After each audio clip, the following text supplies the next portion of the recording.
But yeah, I was, I, I really felt like having a big brother moment because Right. yesterday when they messaged me that we need to do it virtually, and I was like, I don't know who came up with that, but I'm like, no, yeah. no.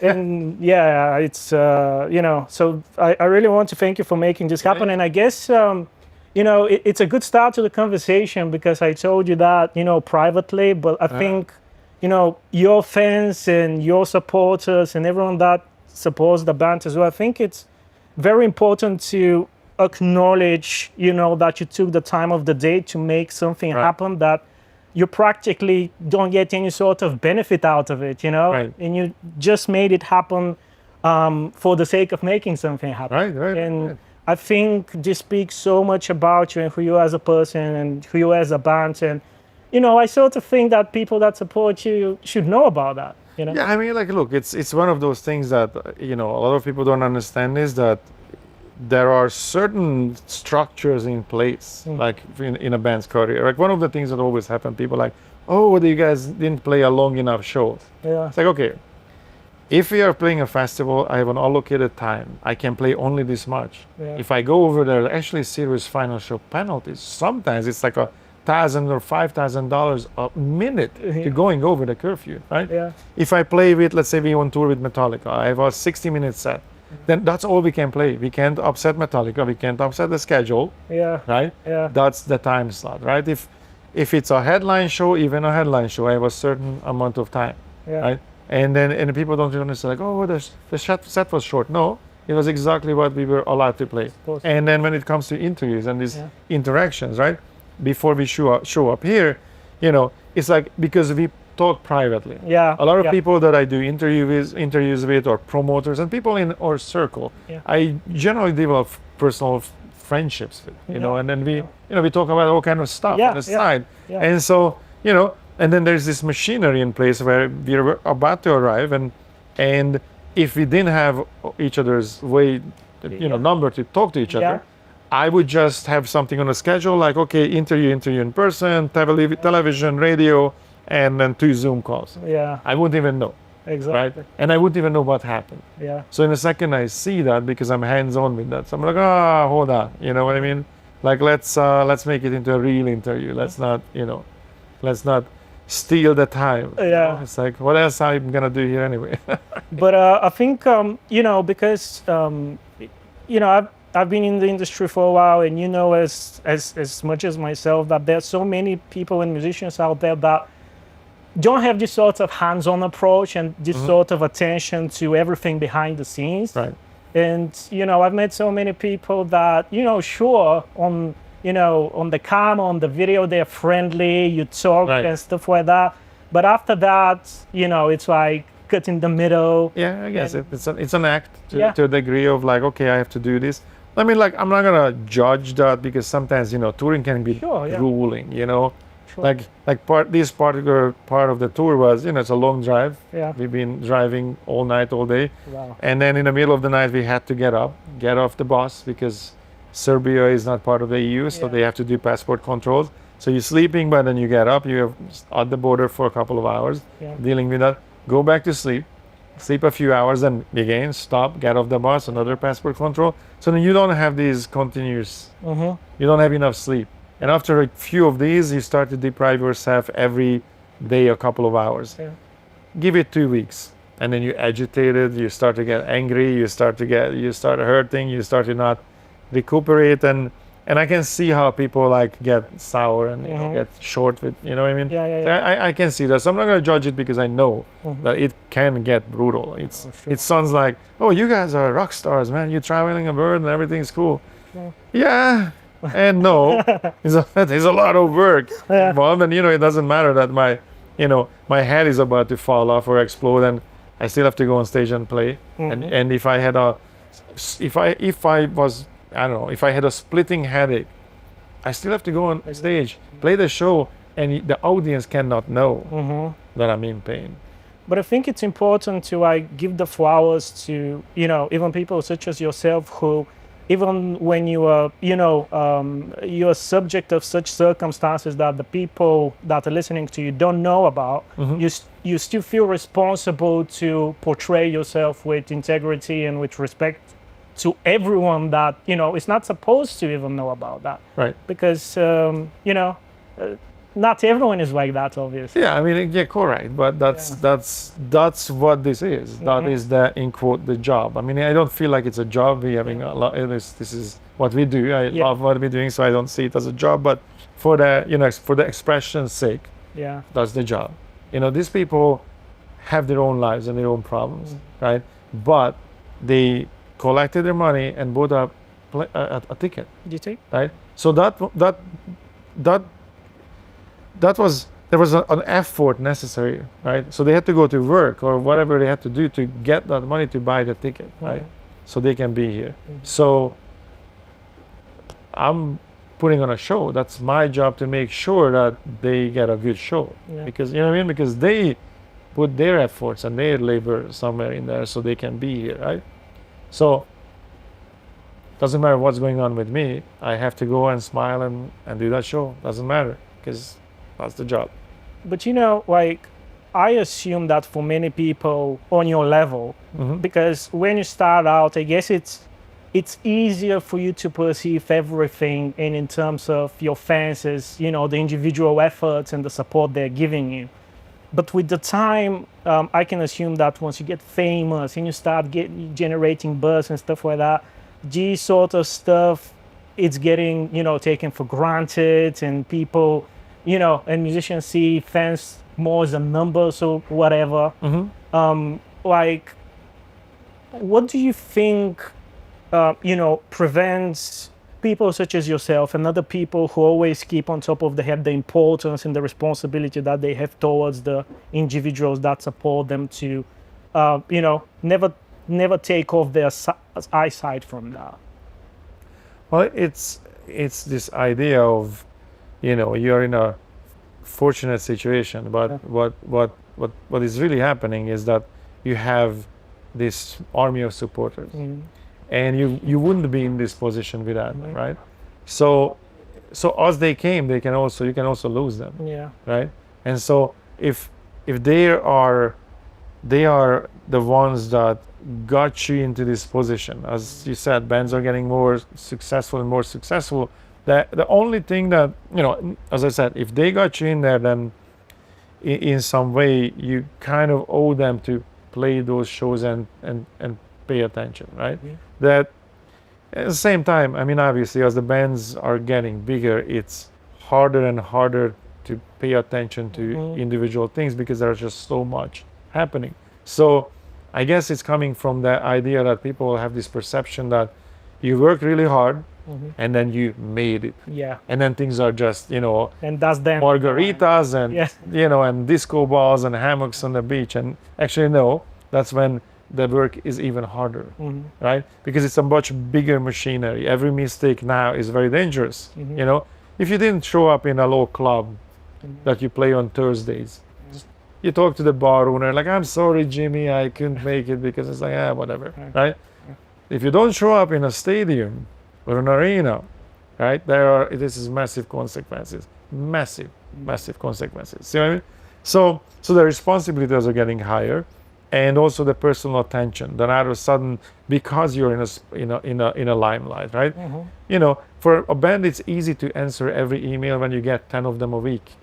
Now, when I get 10,000 a week, I just not possible. So you know what I mean? So even if we wanna stay in contact and I wanna keep those relationships, very, very difficult, right? Before a show happens, right?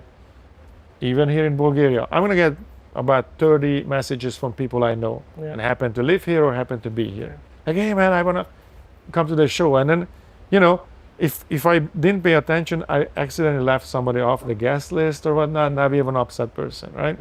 So even that stuff, as you're going through the world, your circle and the people that you know is getting larger and larger, and it's very difficult to really pay attention to. So, sometimes I skip something. I'm like, oh man, because I can't be personally, I can't look at everything. Somebody, photographer wanted to come to one of the shows, and gave my crew like, make sure that this guy comes and get his passes and whatnot. Yeah. And they put these passes on into the the box office. Yeah.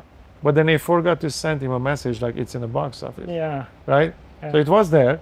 He shows up and ended up not being able to take pictures. Yeah. Right.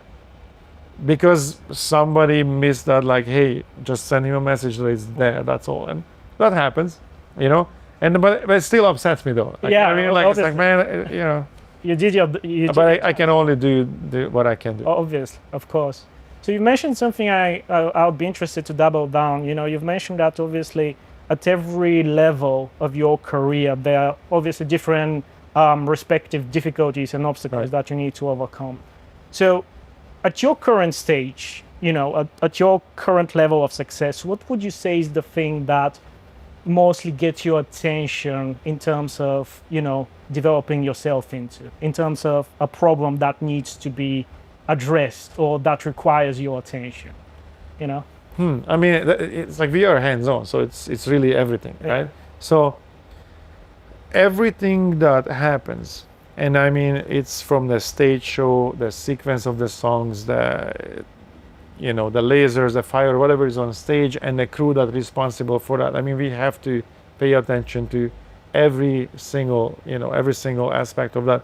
I can't really just hand this off. Yeah. Right? Yeah. So there's not one particular thing that I have to focus on, like I have to develop this one because let's say the light designer will design the lights, but still I have to approve that, I still have to be involved, I still have to make decisions. Then they are going to play a show and see what he's doing and make changes, like, okay, in this song we want this, right? That's just the lights. Mm-hmm. And then it's every aspect of the band, from the merchandise to every single part is like that. Like we have to, so yeah, it's actually pretty busy. It's not disco balls and party backstage, it's pretty intense. So I can't even pick one, like, okay, this aspect I have to, well, okay, if I wanted to pick one, I try. Okay. So obviously we always want to see that if we allocate a budget to the show, the stage show, right? And I always on top on that, like how far we can push that budget, how big of a show we can create, how far I can push the experience. Oh. Because it's about, you could listen to the music at home. Oh, yeah. So if you got in your car and drove here and bought a ticket to a show, I have to give you much more than just the music, right? Because otherwise just stay home and listen to the music. So how do I give you an experience? And this experience has to be something where if we did it right, then you can say like, man, I was there when that happened. Yeah. Nobody says that I saw Woodstock. Yeah. Everybody says I was there, right? Yeah. So you want to create an event when people say, I was there, man, I was there. Because then you're talking to me about an experience, not I was there and saw, I was there and listened. No, you experienced it. So that's always the goal, to create an emotional state for people that they removed from everyday reality. So as long as you're in here, I don't want you to think about your problems. I don't want you to think about what's happening tomorrow. I don't want you to think about anything else, but what's happening, this vibe, this energy that now you have 10,000 people or more in the same place, on the same frequency, experiencing the same thing. That has a lot of power, right? And it puts you in a very specific, mind state that is really difficult these days because we are segregated. Yeah. We used to be tribes, and we were tribes longer than we were civilization. Yes. So what that means that we are closer to that still, genetically and emotionally and spiritually, we're closer to the tribal nature of mankind. I mean, like, think about the word apartment. Yeah. What does it mean?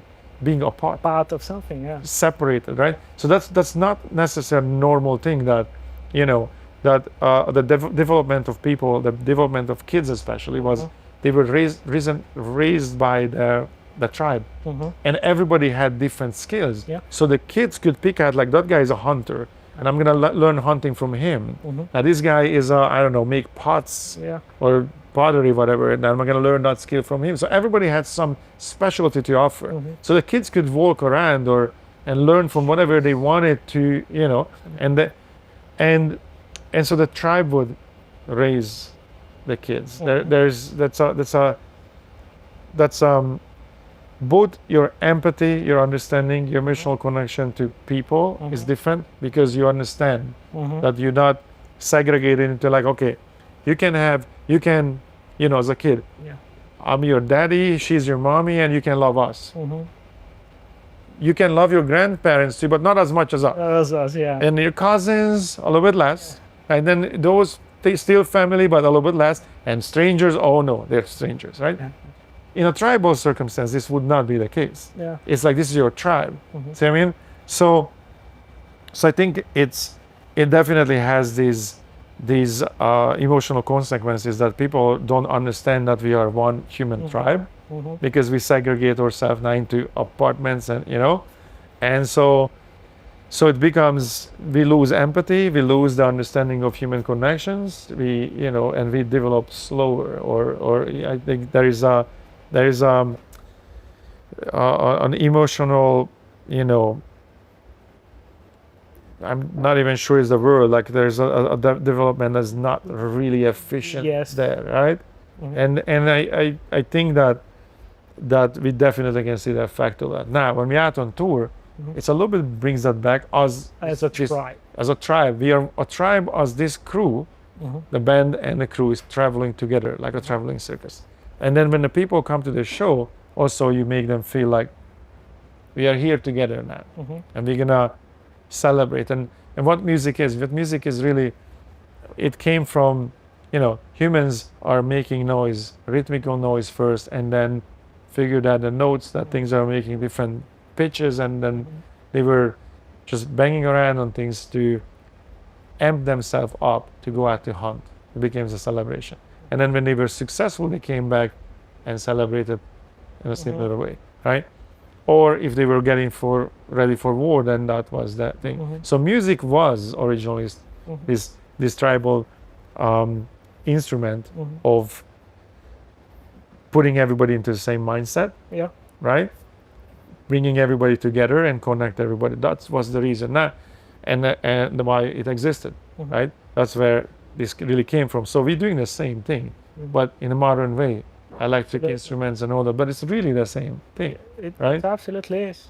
And I kind of think, you brought up a topic that I'm very interested in, because I've been, trying to research the community behavior in terms of large quantity of people.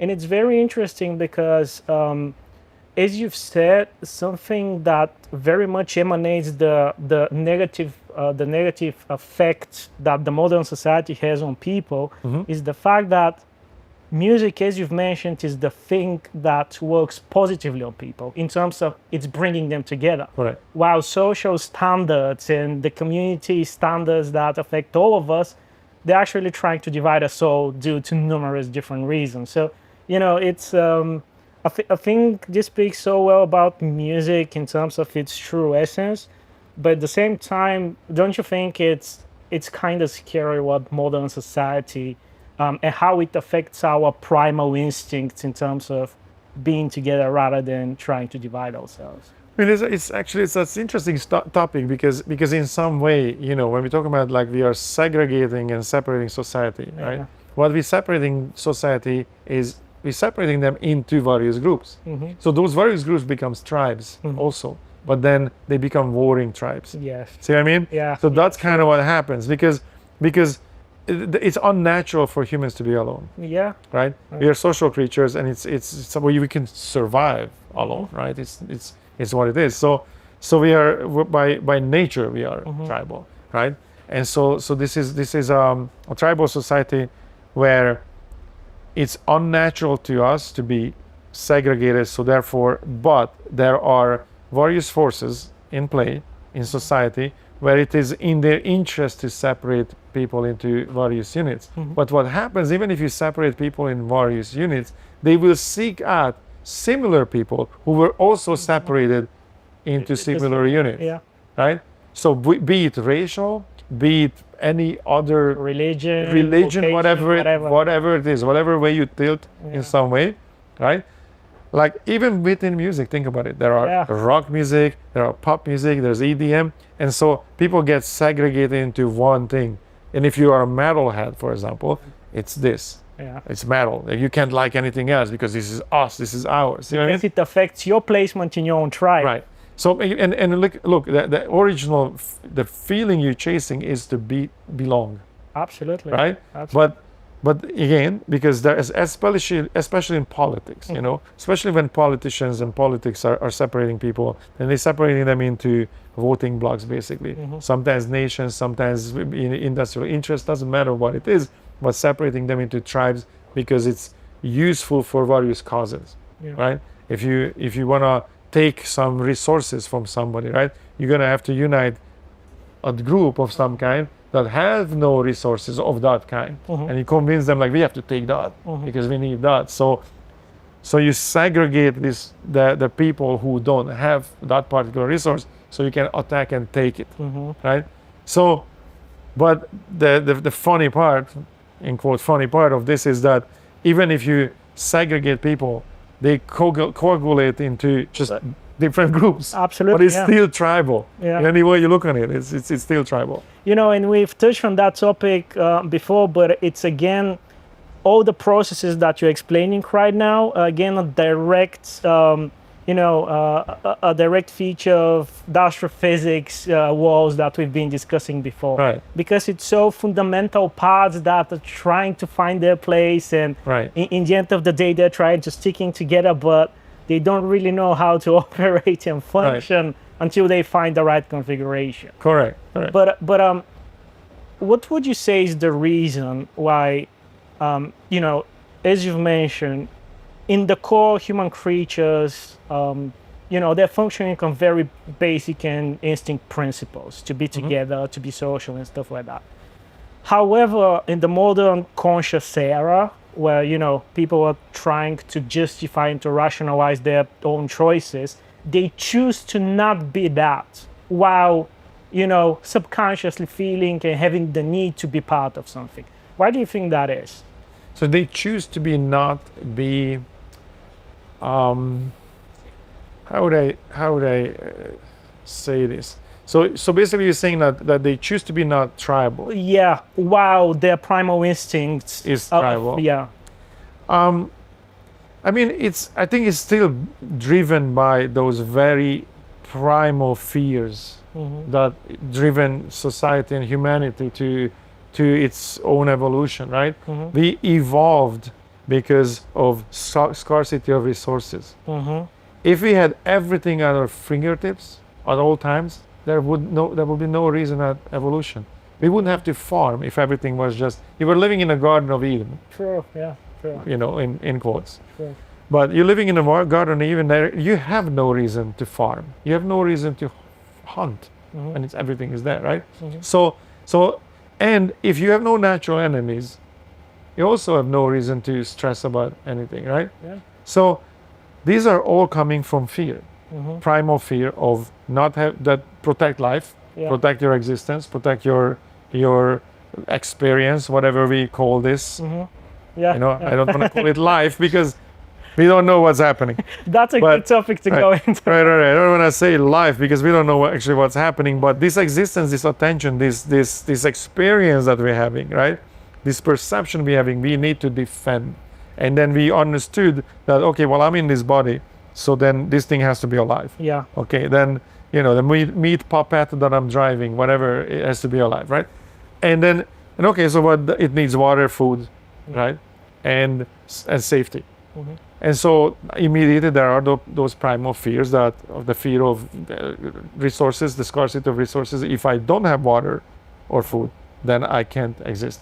And safety, obviously, if something or someone can take your life, right? And so those are the driven forces really that generated, evolution. Yeah. Like human evolution. Yeah. Not biological evolution, but social evolution and in industrial evolution. Because all of a sudden I need better weapons. I need to be able to get food when I can't rely on nature, because it's not the Garden of Eden. And if there could be a famine, there could be scarcity of food. So how do I mitigate that? Well, we needed to evolve so we can farm, so we don't have to go and find better weapons to hunt and better weapons to defend ourselves from others. If others, and why others will attack us, because they were looking for resources from the same fear that they don't have resources, right? Yeah. It's really all coming from there. And this society that we are living right now is still in baby shoes. Yeah. We are still living, we're not in the adulthood of human society just yet. We are really a baby. Teenage. Yeah, we are a baby situation, you know, we are a baby, maybe a petulant teenage, level, but we are a type 0 civilization, and we're not there yet. So, but I think the end of childhood is coming. Yeah.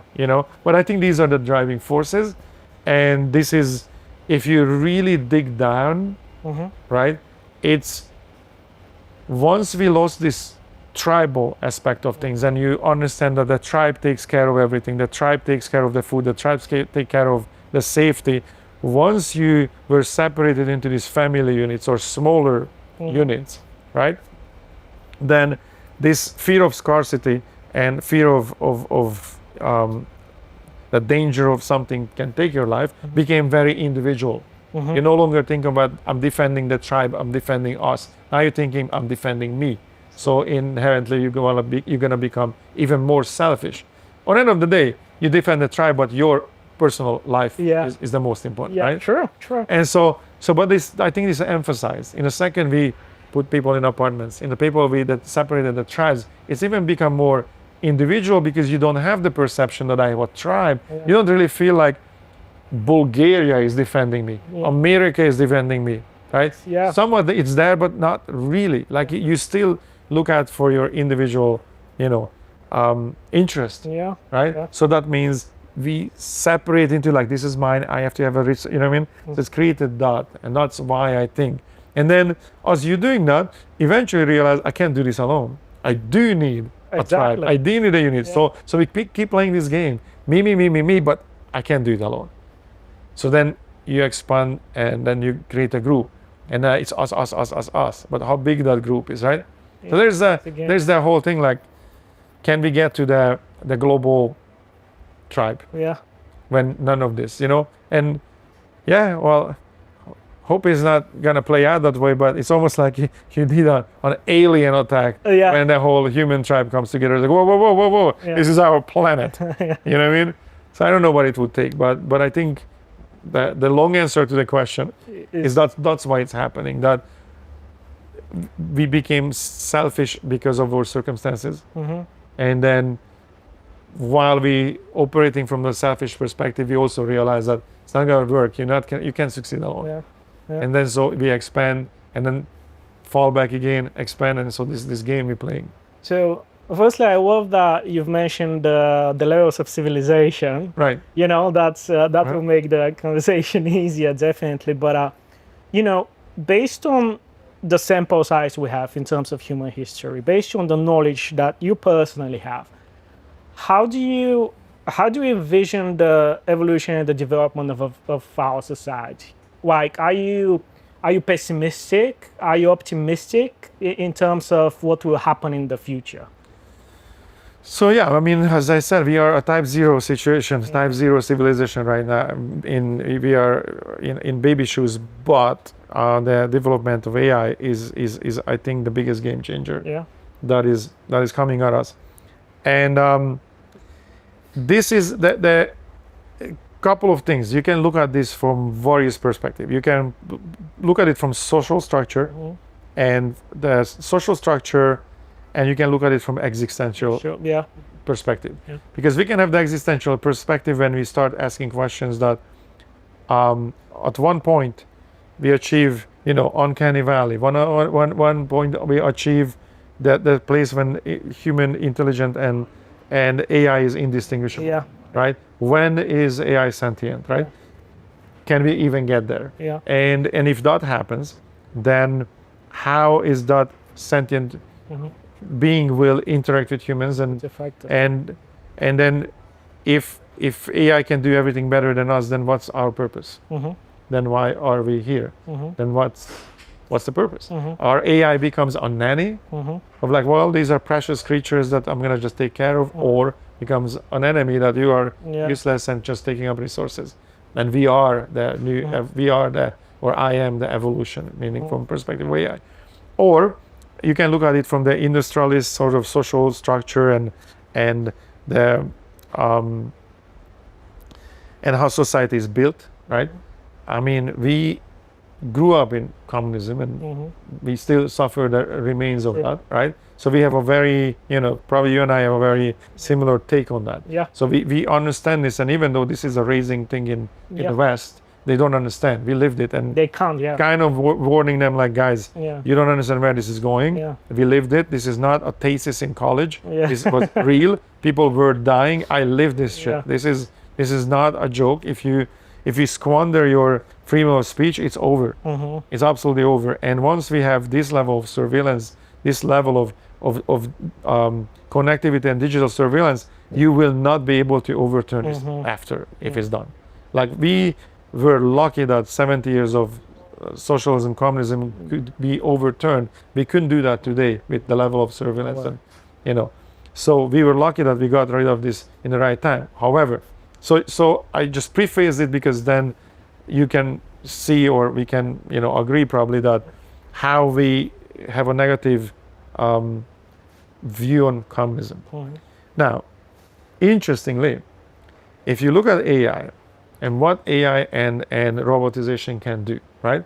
So the Marxist way of communism was basically about the working class. True. Okay, if robots and AI is doing everything, the working class simply disappear, right? So if because the whole idea of society and why this is structured this way, because it requires human labor, right? So that means it requires your labor, your time, your efforts. You cannot just roam freely. You have to do certain things to survive, and it's society breaks into this machine where you're just a cog in the machine serving the society, and so the idea there was that, like, the working class would own production and distribution and everything else, and then that's the only class, right? That was the idea, but that's inherently faulty. We experience this and we know why there are so many. We can go down this rabbit hole of why it doesn't work, but here's an interesting idea. If human labor is no longer necessary because robots doing everything better than we could, right? Then if human labor is not important, then commerce also kind of gonna collapse, because if you're not laboring and working, you have no income to buy the products. There's no cycle of finance. So the cycle stops, right? So this capitalist system just has to collapse. It can't survive that way, right? Even if you, and here's the idea too. If you have this insane, I can't associate with insane people, so I don't really understand that mindset. But even if you have this insane idea of, like, I want to rule the world, well, how? Because you can rule the world because if you can force people to labor. But if their labor is not necessary, valuable, it's not valuable because robots are doing anything. I understand that the financial system is completely unnecessary because it just doesn't work, right? And why would you hold back resources when it's abundant? Because the robots are making everything, right? So there is a possibility that there would be a communist future, in the way that but not a Marxist communism. A communism where it's a communism because the worker class doesn't exist. So there's no money in the cycle. No money, right?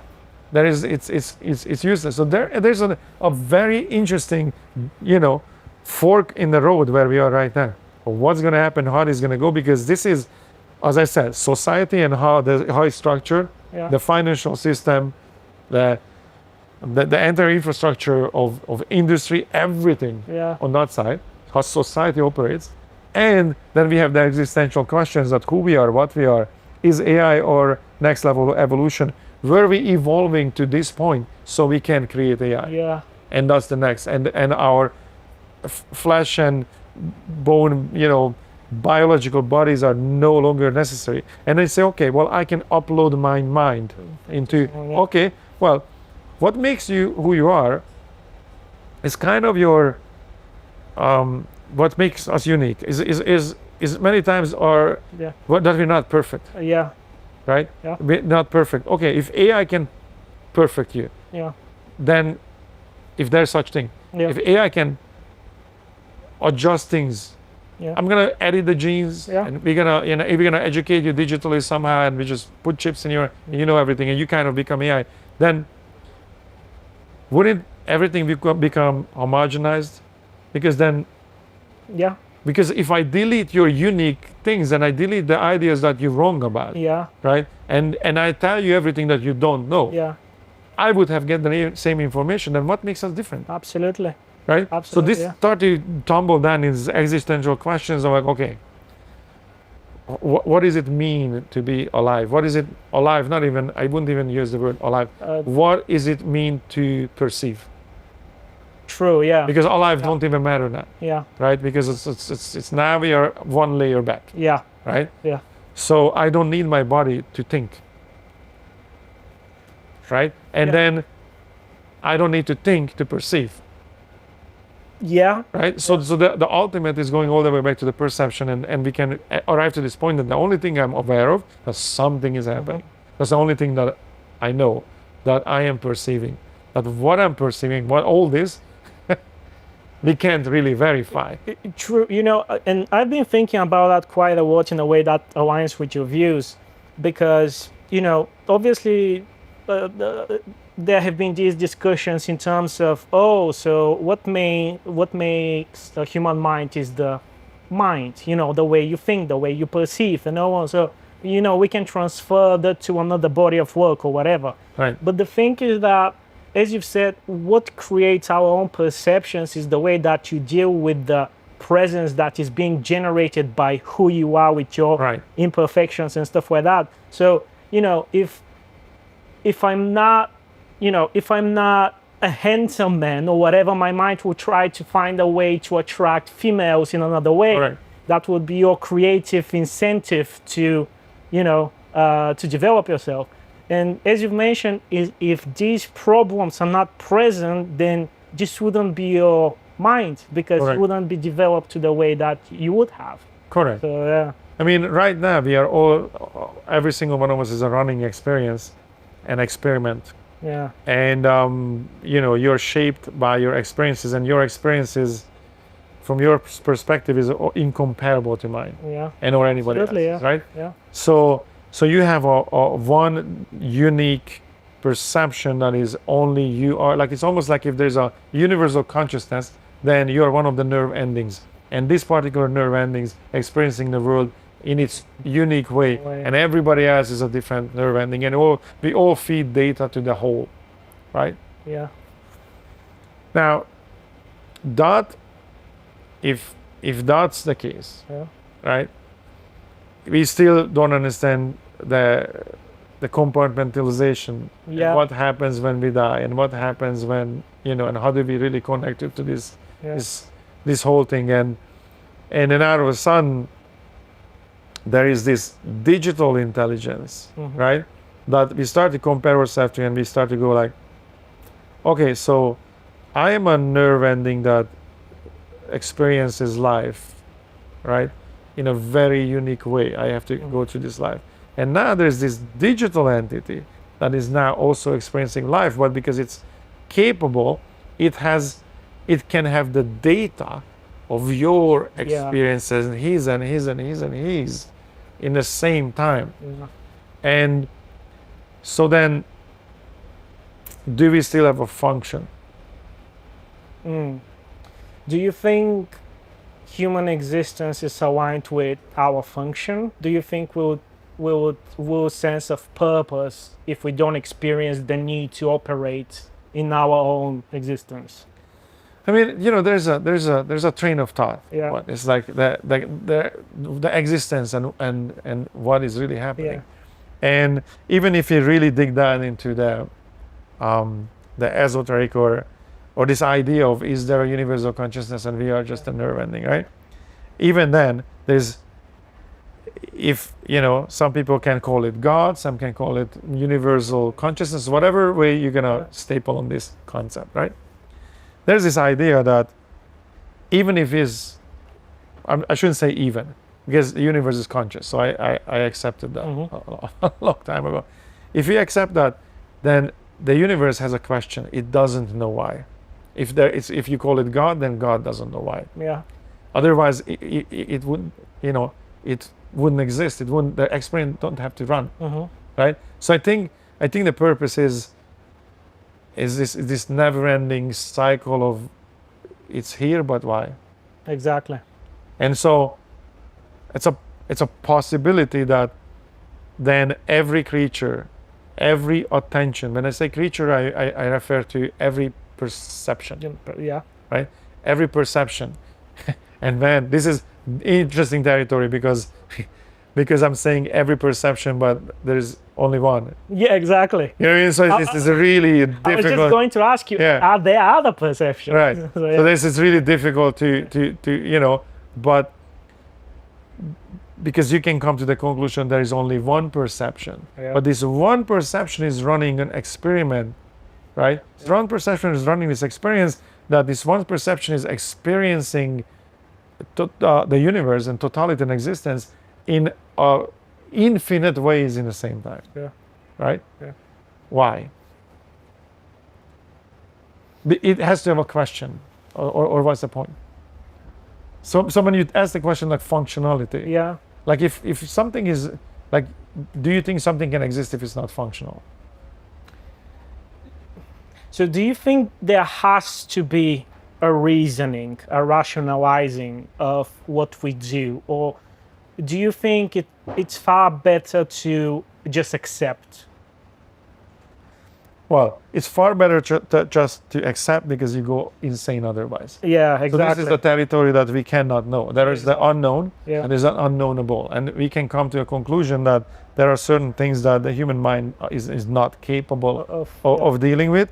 You can, with various plant medicine and this and that, you can get into mind states, Yeah. right, where you do have the understanding, but in the moment you have the understanding, you can't verbalize it. Yeah. Right? You Yeah. can only have the experience and the understanding, and you can actually experience this. Oh, there is only one consciousness. Yeah. Right? And in that consciousness, in that level of heightened awareness, you can actually understand, like, oh, okay, I can't really die. Yeah. This attention can't go away, and this one attention is the one attention, right? And at that moment, in that heightened mindset, you can even somewhat understand that how, we are perceiving each other as individuals, but it's almost like the fingers in my hand. Yeah. Meaning, if I prick this finger, Yeah. right? Okay, an interesting thing.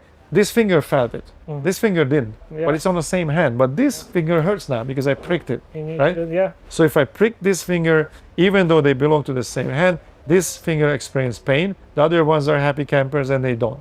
Okay, but Great without this analogy. one consciousness, Uh, none of that would happen. See what I mean? Yeah. So actually it wasn't the finger yeah. who perceived that pain. It was. It was this one consciousness that's connected to all, right? Yeah. And so in a weird, bizarre way, I can equate that experience of understanding this one consciousness, and we are all one fingers on the, on this giant, universal octopus. We are one. What is it called? Like one arm on Yeah. of the trillions. We are one string, if you want Yeah. to go. Okay, we are one string. If I want to go there, right? We are one string on this giant, Yeah. string Yeah. theory, right? Yeah. And so this, but the experience of this one string, this one finger, right? Yeah. Even though it's separate from the experience of the other fingers, cannot exist without this one consciousness perceiving it all, right? Now, in a second, you come back to human consciousness level. None of this, you can barely verbalize it, right? Yeah. Because in that moment when you're there, you understand. If you come back then, I have a rough way to explain it or make some explanations. I can talk around it and I can Yeah. somewhat express what I mean, but there's nothing replacing the experience. I can't really explain. I'm just using words. Words are the prison, Yeah. right? Anything that you're gonna say, whatever language you speak in, It's limited. you have to think in that language. So there's a limited number of words you can think, Mhm. right? So you're in the cage of language. Mhm. And so the language is descriptive, it's not reality. I can vaguely prescribing, or not prescribing, but Describe. describing. But you vaguely describe your own experience of yeah. certain things. Correct. Yeah.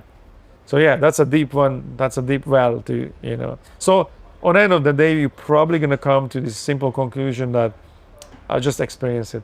Just live it. Just live life. It is what it is. It's an unknowable, and intelligence seeks happiness. Yeah. Right? Intelligence seeks happiness because if you figure this way to be happy, if you figure a way to put yourself in that mind state, then if you're happy, the circumstances don't matter, right? True, yeah. Because if yeah. truly happy, then it absolutely doesn't matter what's the circumstances, because happy trumps everything else. Absolutely. Right? Yeah. So you can say, now if you say, I would be happy if one element of that happiness is missing, you're not happy. Yeah. So, but if you're happy, if you accept this state, and there is the place when you can arrive to, you can arrive to through meditation even. Yeah. Like there is this place of nirvana when there's this bliss. Whole, yeah. So I have experienced that, so I know that you can get there, right? If you get to that mind state, then you can seek that mind state, then nothing is missing. Right? Yeah. Because you're happy, or our intelligence seeks that bliss, and then you can get to various levels. Like it's almost like surfing, right? Like anything that happens, you can always figure out a way that how do I see the silver lining? Whatever it is that happens to you, you can always find an angle, even the most horrible thing. Yeah. That you have to find an angle where, okay, this is a lesson then. Yeah.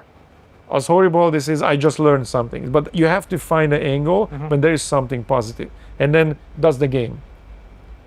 And you can attain this, and you can live life in this conscious way that whatever happens, I'm going to navigate my perception, that I always see the angle, that it's giving me something, right?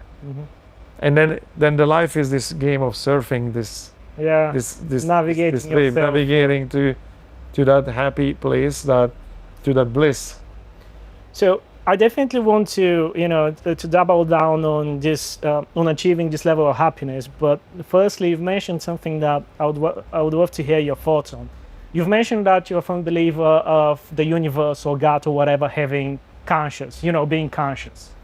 Can you talk more about that? Because, so if you believe that, let's say universe, I would call it the universe, has a conscious, how would you describe from its perspective the creation of life, the creation of universe?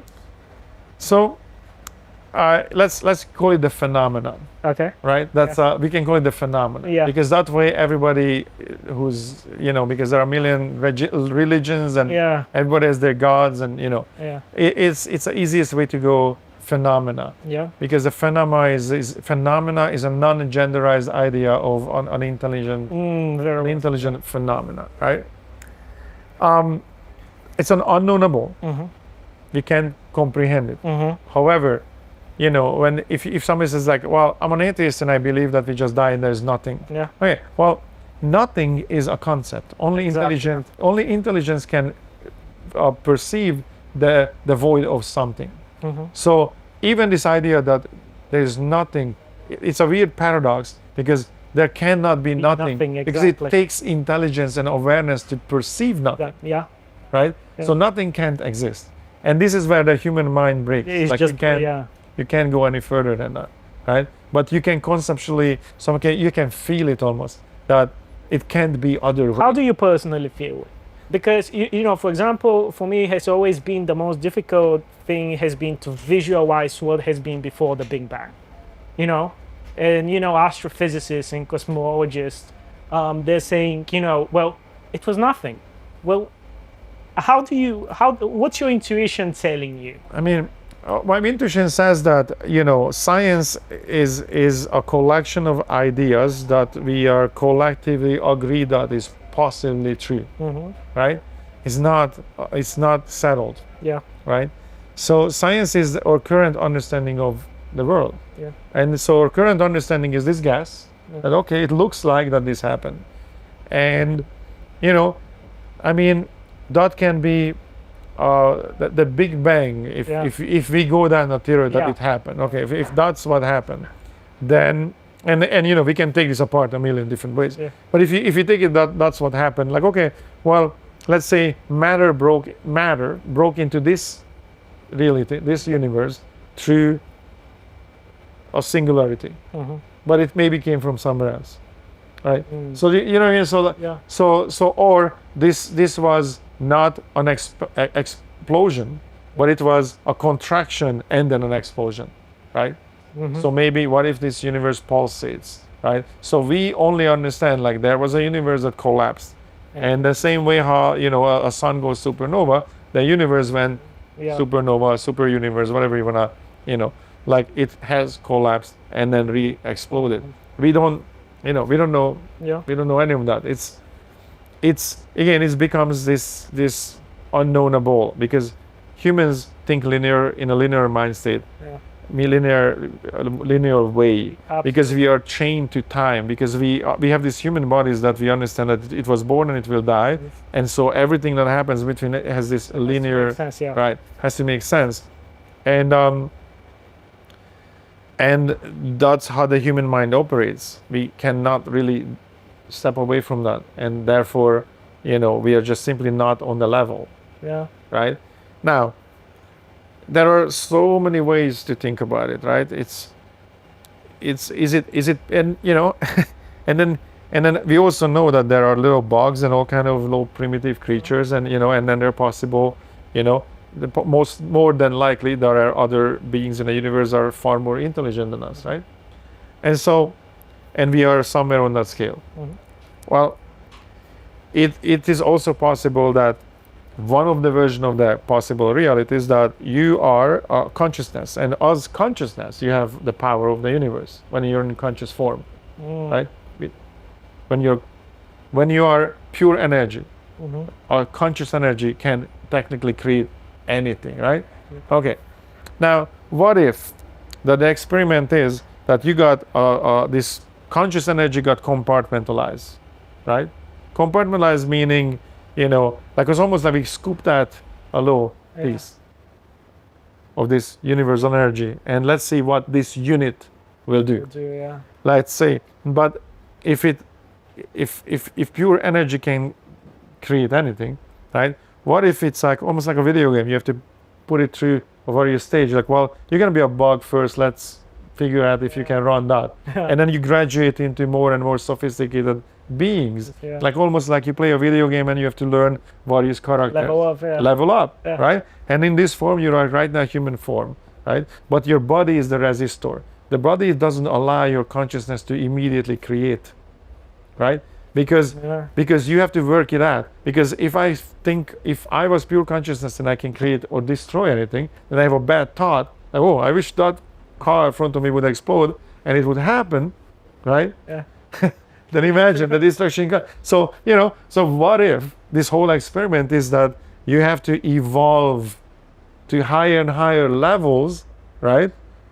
And so every single resistor, which is your body and your consciousness, allows you to process information and energy to a certain degree, right? And you have to graduate into the next one, right? So if I take, let's say, the Buddhist reincarnation sort of idea, if I take that idea and this idea together, then okay, maybe this is a progress from simple creatures to extremely sophisticated creatures, and so you can evolve to a place where you're pure energy, and you can create or destroy, but by then you evolved, so you're not going to cause big problems, right? I mean, there's so many possibilities. That's what I mean. Like that. Here's the thing: we gotta accept what we hear.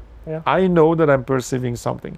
Beyond that, I'm aware. I actually don't know what the hell is going on, right? So I have to figure, like, okay, maybe it's a simulation, and I'm gonna play this video game, and I'm gonna play it as well as I can. Avoid pain. Seek happiness. Live good, eat good food. What I mean? Like, then that's then that's what it is. That's what I know that I can do. I mean, in terms of all of these universal concepts that we've been discussing in cosmology and astrophysics and stuff like that, what topics fascinate you the most? Like, what's a topic that you would love to unravel and find the answer behind it, if you could? Definitely consciousness perception. Definitely consciousness perception, because it's personal. It's absolutely personal. It might not matter to me what happens in how a pulsar operates, and what happens, and how in the hell a giant object like that can rotate with that speed? Like it's what that, interesting. But I perceive that. So my perceiving that is more important, right? Perception is personal, obviously. Yeah, obviously. Right? So it is definitely that. It is definitely the number one aspect of what I'm interested in, what is going on, what is this perception, what is it, why this is happening, what am I perceiving, why am I here, who am I really, what is it, right? The next level is that I understand that I have this perception that is overriding, that is above my mind. And then there's the mind, right? And then there's a body. So it's in that hierarchy that I have my consciousness, and then I have my mind, and then I have my body, right? And so that interests me the most. And since we are in this human form, I am practicing. There are certain practices that you can do to almost scientifically go about it. Like you start to realize that there are certain shortcomings, and there are certain limitations of the human body, then the mind, and then so you start escalating, because that is the main line, the discovery. Because I'm doing what I'm doing, I'm living life. But yes, the most important and the absolute question is this consciousness, like what is this? Right? And you can start developing from like, what is meditation, right? Okay, well, we have a conversation in our heads. There is a dialogue is going on. And the first step of that is that dialogue is happening in a language. If it's happening in a language, because it's then it's already in a cage, because it can only use words that already exist, concepts that already exist, right? So how do I free myself of that? So I have to stop that talking, right? So the first level of meditation to try to achieve that moment when your mind is no longer talking to you, right? And as you're practicing this, you're going to start to achieve small amount of silence, right? That's why people use, let's say if I play guitar, I'm meditating because I don't think of anything else. I'm in a flow state. It can be martial art. It can be, you can meditate on whatever, sound, light, whatever you want, as long as your mind is not, not involved, and your language part of your mind is not involved. And a short experiment to show how that would work is like, I could actually point at things in this room and say like, hey, I'm going to point at something and tell me what I'm pointing at. And how it would look like is about glass, napkin, table, and I start speeding it up. Eventually you just cannot pronounce the words fast enough. So what I did, that I showed you that your attention can move much faster than you can formulate words. So that means that if I'm moving my attention faster than I can formulate the words, then eventually my mind those cogs will just stuck, and it can't make words. It can't communicate in words, because me moving my attention faster than my language center, I'm outrunning that part of my mind, right? So that's the first game. You start playing it with your mind. And sometimes you achieve it, and then you go, oh, there it was, but now you're talking to yourself again. So this is a weird game of, you can't engage with your mind. It's almost like somebody's boxing at you, and you're just ducking, but you don't jab back, right? And so, like you can look at me and concentrate on him. What did you put on him? Your attention. Is that physical? Oh. See what I mean? You put your attention, you're looking at me, but concentrate on him. You can. Right? So what is it? It's not physical. You didn't move your eye. Right? So that's what I mean. That's your attention. You can move that attention around faster than you can formulate words. And that's one of the tricks, how you trick your mind. Eventually it can't give you words. And now you're in this flow state of silence. Right? And then, as you're doing that, out of sudden it becomes a moment, and this is intellectually you can understand this, but when it happens, it's a serious spiritual experience. As it's happening, you're in this flow state, and you learn to surf. No words are coming, it's silence. But then, there is other thing takes over, and you realize, oh my God, I'm watching my mind trying to talk to me. And I'm bending away. Well, who's watching the mind? Who am I who's watching the mind? So that's called the dualism, the self-realization. You first time in your life, you will realize like, wait a minute, I already know that I'm not the body, but I just realized now that I'm not the mind, because I'm watching my mind trying to talk to me, and I figured out a way by shifting my attention that it cannot. That means who's shifting the attention? Who's watching the mind?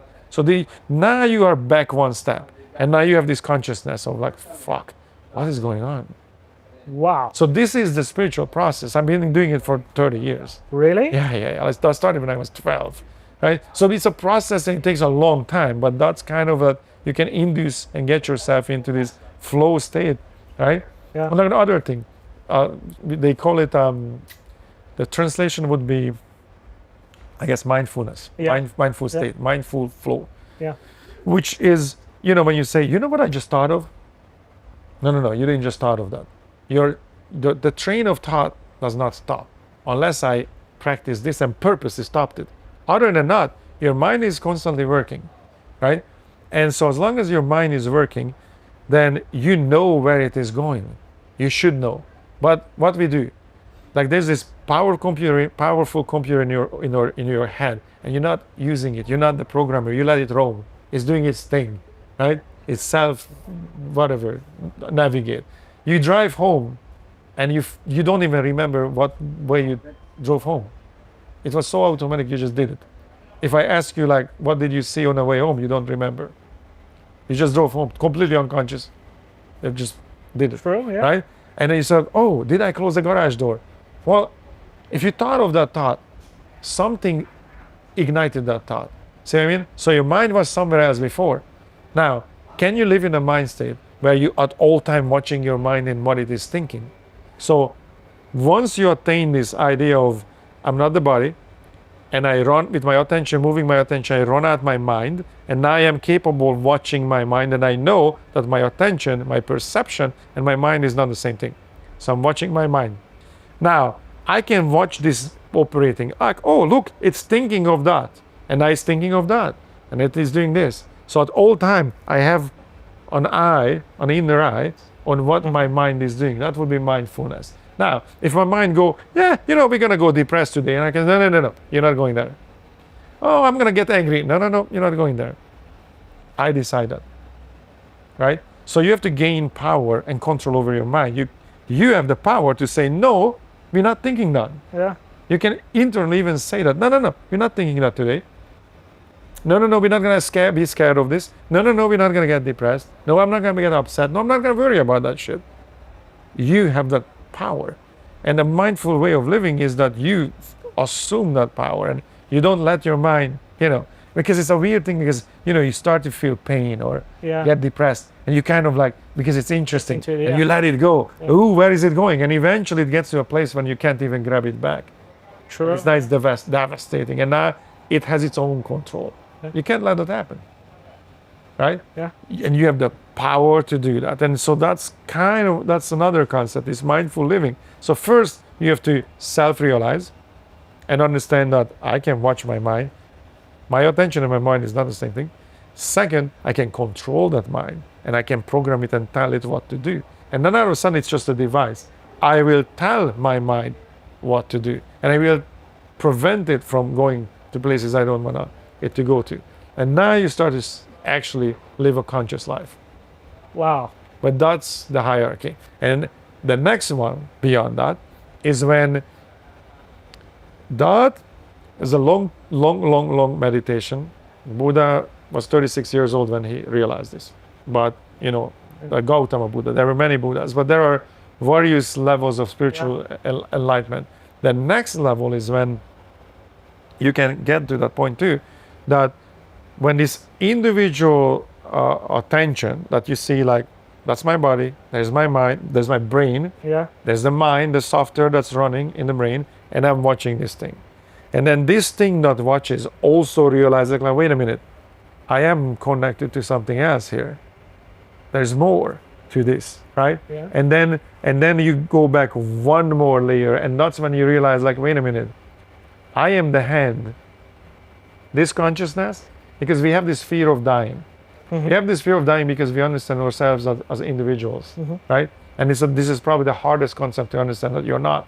True. Right? Yeah. Because you have to get into that, call it the phenomena or the God flow, the God mind state of understanding, like, oh, wait a minute, there's only one consciousness. And so when I say I am all of it, it becomes true. but it's not becoming true from an ego perspective. It's almost like, and this is the spiritual experience of I am it, all of it, everything there is I am, but so you are and so everything, right? When you experience that consciousness that this is also me, Yeah. that's also me, and you are also me, Yeah. and you as an other, this is the Perspective. as other perspective, you can also, like this finger, Yeah. I can have an experience, I'm feeling things. Yeah. I can also feel myself, Yeah. right? Yeah. So if I feel my face, what happened? Did the finger feel the face, or did the face feel the finger? Yeah. Right? Yeah. Which one was it? See what I mean? Yeah. So this is the kind of thing like, I am it, I am all of it. You are me, I am you, Yeah. and we are the gloves on the same hands. Yeah. See what I mean? Yeah. And then you can get to that absolute perception when you know that. But that is very difficult to explain. What I'm explaining now is very rudimentary, very crude Yeah. of a way to just, because I'm talking circles around the subject that you can only experience. But that's the next level where, again, body, brain, mind, the self, the thing, the attention, the perception, and then the totality of that perception is the next. Okay. Now, you can get there with ayahuasca, you can get there with various, DMT, MeO5, DMT. Yeah. Various things can get you there, meditation gets you there. There are various pathways, but you can actually experience that. Wow. I have so many questions, so double one here. So, Go for it. So firstly, you've mentioned you've experienced these detachments, your own. So let me formulate that. Right. So you say you get to the stage where you see your brain, you see basically your personal consciousness from the higher one.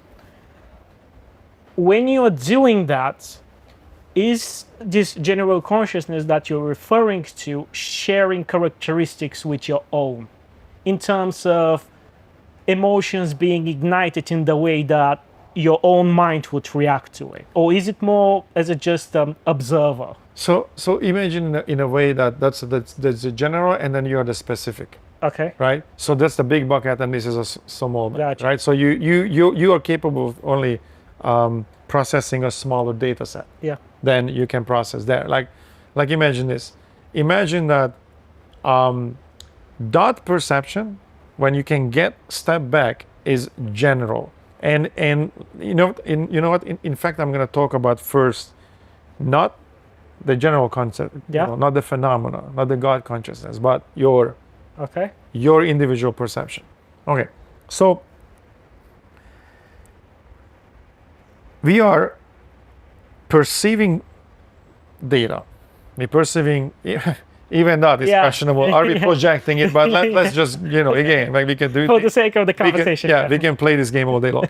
But, okay, so let's say we accept that I'm perceiving data and terabytes of data coming at me right now. And at all moments. But your mind has a hierarchy. Your body and your mind has a hierarchy. The hierarchy here is that survival. Consciousness, defend consciousness, right? Because consciousness is biggest fear of not being conscious. Existence, biggest fear is not existing, right? So that's the number one. So existence, protect existence. And then from there, what does it mean? Bodily harm, water, food, what keeps you alive. And then the next level is survival of the species. That's why individual survival species, that's where sex drive and all that comes in. Procreation, and then this hierarchy is moving down, and then it becomes, there's a line, because this is the human line, and beyond the human line it becomes individual, what's important to you, right? So let's say you drive a car, whatever it is right now. The day you got that car, you were driving around and you start to see, man, there's another one. There's another one. How many of the car you drive are out on the street, right? And you realize, oh, they're everywhere. Well, they were there everywhere all the time, but it wasn't important to you. right? It wasn't in my presence. You're going to you're going to an airport and a million people talking at the same time. You don't hear anything, but somebody says a word that's important to you. Says podcast, or whatever it is that's in your interest. Consciousness. You'll hear that word. That your mind picked up that word from the thousands of voices, because this hierarchy of survival and all those things, and then you come this filter, and the filter is open to certain things and closed to others, because your mind is like, it's not important to you right now that every one of these aluminum panels are fastened with a weird screw. It's not a normal screw, it's a hexagonal screw. Totally doesn't matter to you. If you're a construction worker, you would have noticed it, but it doesn't matter to you. Totally, right? So your mind discards this data, right? And so what happens is that your personal interests and experiences are manipulating the filter, and that's how the data is coming, and most of it gets discarded because it's not important to you, right? That happens on a human level, on the mind level, because your interest, right? For a perception, the survival is not a problem. It exists and it knows it exists, right? The body and the mind has to survive, however. The brain has to survive, right? So they have that aspect of you have the filters, the survival, and then beyond that, within, as a being, you also live in a society that has certain rules and, now, so survival, and then under that there's this filter, what you do for a living, what you're interested in, what kind of food you like, all those things are personal preferences. And your filters are arranged that it will notice hot dogs if you like hot dogs, and it will ignore the hamburgers if you don't like hamburgers, right? You will always know, oh, hot dog, right? So that's how this works. I see right? what you're going, Okay. If you can go onto the level of meditation and disconnect this verbal part of your mind, right? The filters also disappear. So all of a sudden, all the data is coming at you being perceived. This is why when you come back from meditation, you come back with more than you went. Because otherwise, the data was coming at you through the filters. See what I mean? Yeah. Now the words and the explanation of the world is no longer there. And also the filters disappear. So now you're perceiving everything, right? And so now you're in this flow state where you start to understand things that you didn't even learn or study. Like there is information coming from somewhere, right? And then it's another rabbit hole. Everything that can exist, every invention that can exist, everything that can exist, be it an invention, be it biological, being anything that can exist, the potential for it to exist is true right now and was true a billion years ago. The way to make a light bulb is exactly the same right now as it was a billion years ago. A billion years ago, we didn't have the need and the circumstances, but the potential of it was exactly the same. Yeah. So that means that the universe, being conscious, being logical, being a structure, it is just a giant potential. And then don't we just go and grab one and bring it here because the potential is there? You didn't make the potential. It was always there. You just had a need that arose. Therefore, you went and took it. Did you write the song? No. That combination of things were there. You just grabbed it. Light bulb. Did you really invent it? No. That potential of that was always there. But the need arises. Therefore, you go and grab it.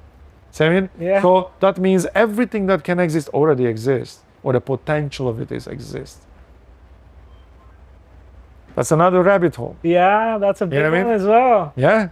It's wow. This can open many discussions, but yeah, you just made me think. That's amazing because I've been thinking about that, especially when it comes to, I'm getting back to astrophysics, because you know how scientists there like to divide things in whether it's a physical problem or whether it's an engineering problem. Right. So I think what you are saying practically describes that right. It's a matter of really of motivation and incentive to do it, right. Because in the physical possibility, yeah, right? It is possible or isn't, yeah. And then from there, the engineering problem is that you have to go where this physical possibility exists, exactly. And take it, exactly. And engineer that, right? Yeah, exactly. But there's a physical possibility, no, but there's a non-possibility or an impossibility. Yeah. Yes. There's a physical some things are not possible. Yeah, exactly. That's not in the, you know. Yeah, that's so well said, because it's this sort of mindfulness that you're referring to. I think it's such a great quality for a person to concentrate on. It gets crazier than that. Yeah. Because think about it. If we accept this, Yeah. and this this engineering and physical possibility correlation, right? Okay. Well, if time travel is a possibility, Of that. Yeah. right? If time travel is a possibility, Which, physically speaking, it is. then it's an engineering problem. Exactly. Okay. So that means it exists now. Yeah. But if it exists now, that means time traveling actually literally exists now, because time travelers Yeah. could come here, True. right? Yeah.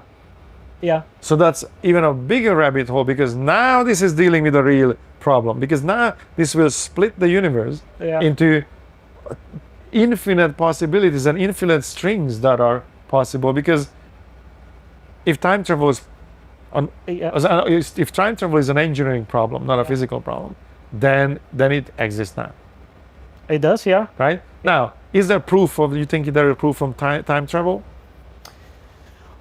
Well, proof, I don't know, but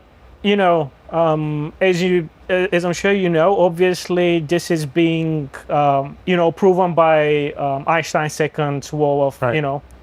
super relativity, because basically if you have a rocket that can move with the speed of light, and you travel 6 months and you go back. I was more like thinking of the perspective of not another rabbit hole. Like, wouldn't time travel? You can come back in time to the point where time travel were invented, but not before. Gotcha. Yeah. All right. Gotcha. Or if you can go back before, can you go then back? Because it was. Here's an interesting for you. Have you seen this when people punch in the coordinates of the pyramid of Gaza? Yes. Okay. Yeah. Numbers come up, right? Yeah. Okay. The numbers come up. Yeah. And then you compare it to the speed of light, and it just happened to be the same numbers. Yeah. The possibility of that to be the same number, at least the first 6, 7 digits are the same number. The possibility of that is so insane that it's less. I mean, there's no number to There's describe. no number because it's Infinitely impossible. That now. But there is an interesting question about that. Like, it just happens so that speed of light and pyramids of Gaza. Now there's a problem with this. The problem is that longitude latitude is a human invention. It's not a universal invention. Yeah. So technically it's arbitrary. Yeah. Okay.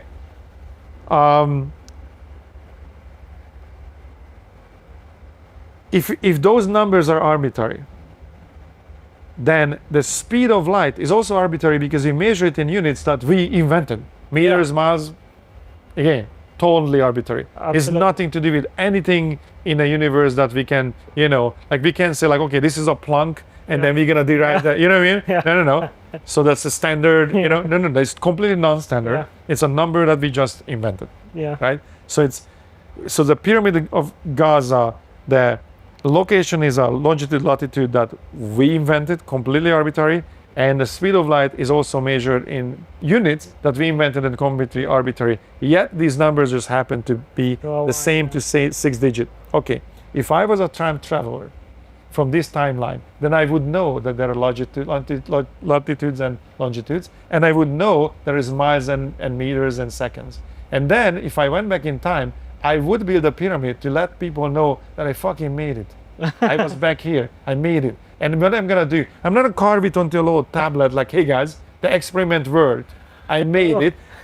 Because if I make a little device, or I even have it can be lost. I have to build some kind of a structure. It's just so huge that thousands of years will not delete it. What would be that? Giant pyramids, and because that's the shape that's the most difficult to destroy. Yeah. Right? Absolutely. The most stable, the most difficult. You can't bomb that. Yeah. From a structural perspective, I would build a pyramid because that will be the shape that will absolutely take the the world equally distributed. Right. Equally, yeah. So it's very difficult to destroy. So if I was time traveler, a one-way time traveler, I would use the longitude, latitude, and meter and second coalition, right? And create a pyramid to leave a message for the future, guys. You know, when civilization becomes smart enough to know that this can't be an accident, yeah, right? And I am from this timeline, from this universe, then meters and second exist, and longitude, latitude exist, right? Then at one point, somebody will realize, like, hey guys, somebody time traveled back and left a sign that I made it, because it's infinitely impossible these numbers to coexist and be the same numbers like that. Not coexist, but be the same. Yeah, numbers. sure. So if I was a time traveler, that's exactly what I would have done. That's exactly the shape I would have built, and exactly from the size. And then to throw in a couple of elements, you can see that, there are also some mathematical equations there that, Absolutely. People like, well, the distance of the moon and the distance, there are other things that are hidden there. If I wanted to leave a sign like, hey, I am from the future and I need you to know this, this is exactly what I would have done. And if I'm from the future and came with technology, I could probably pretend that I'm a god and entice the locals, or use my technology, maybe, with the help of the locals or whatever, to build that. Or just use my technology to build that, and the Egyptians just found those pyramids. That's also possible. Yeah. There's so many, but this fucking thing that those numbers are the same numbers, no.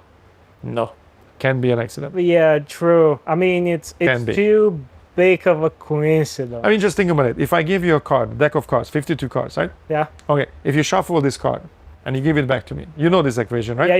Yeah. And you lay out the card. Never before, ever in the history of mankind, this sequence ever happened. Yeah. And it never will again. Never will. Because the possibility of 52 cards arrangement. 52 times 51 times 50. Correct. Yeah. Right. And if you look at that math, it's theoretically more. The number is larger than the assumed atoms of the universe. Yeah. Right? That's just 52 cards. What are the chances that an arbitrary latitude, longitude, and an arbitrary unit, speed of light measured in arbitrary units, are the same? Come on, man. Yeah, true. Yeah, and just there's so many nuances to explore if we're using this analogy, because if you go back in time and do this means that you're leaving a sign that the society will eventually understand. Right. Which is another interesting fact. The grandfather problem. Exactly. Because did the pyramids then, or the signs you left, will trigger exactly the very invention of the exactly. So yeah, this is a giant rabbit hole again. It's a very Back to the Future, right. Oh yeah. Or literally. Yeah, exactly. True. I was, something you've mentioned, and I was going to ask you about, going back a bit in the conversation where you've mentioned that the human mind is not burdening itself with thoughts while we are driving a car or while you're playing a guitar or something like that. Right. Which, obviously there's interconnection between the activity of the vessel and the ability and the capacity of the mind to think. Mm-hmm. Do you think that this is due to the fact that obviously when you load the mind, it doesn't have the capacity to talk with itself? Or do you think there's like a higher idea of the activity that we perform? Okay, so you could choose. Yeah. Like I could play guitar and explain myself the notes I'm playing. Yeah. And I could talk to myself, I am now going to play a G chord and now an E minor. I could talk to myself. Yeah. So this is not that I can't, right? Yeah. So this is not that it's a physical impossibility for me to talk while doing an activity. I could drive home and think about, oh man, look at that new pizza shop. Oh, look at that. I could have the conversation. Yeah. It just, It's just what the example I mentioned when you're driving home and you don't remember. I'm not talking about the flow state. I'm talking about how much you're not conscious of things that's happening around you.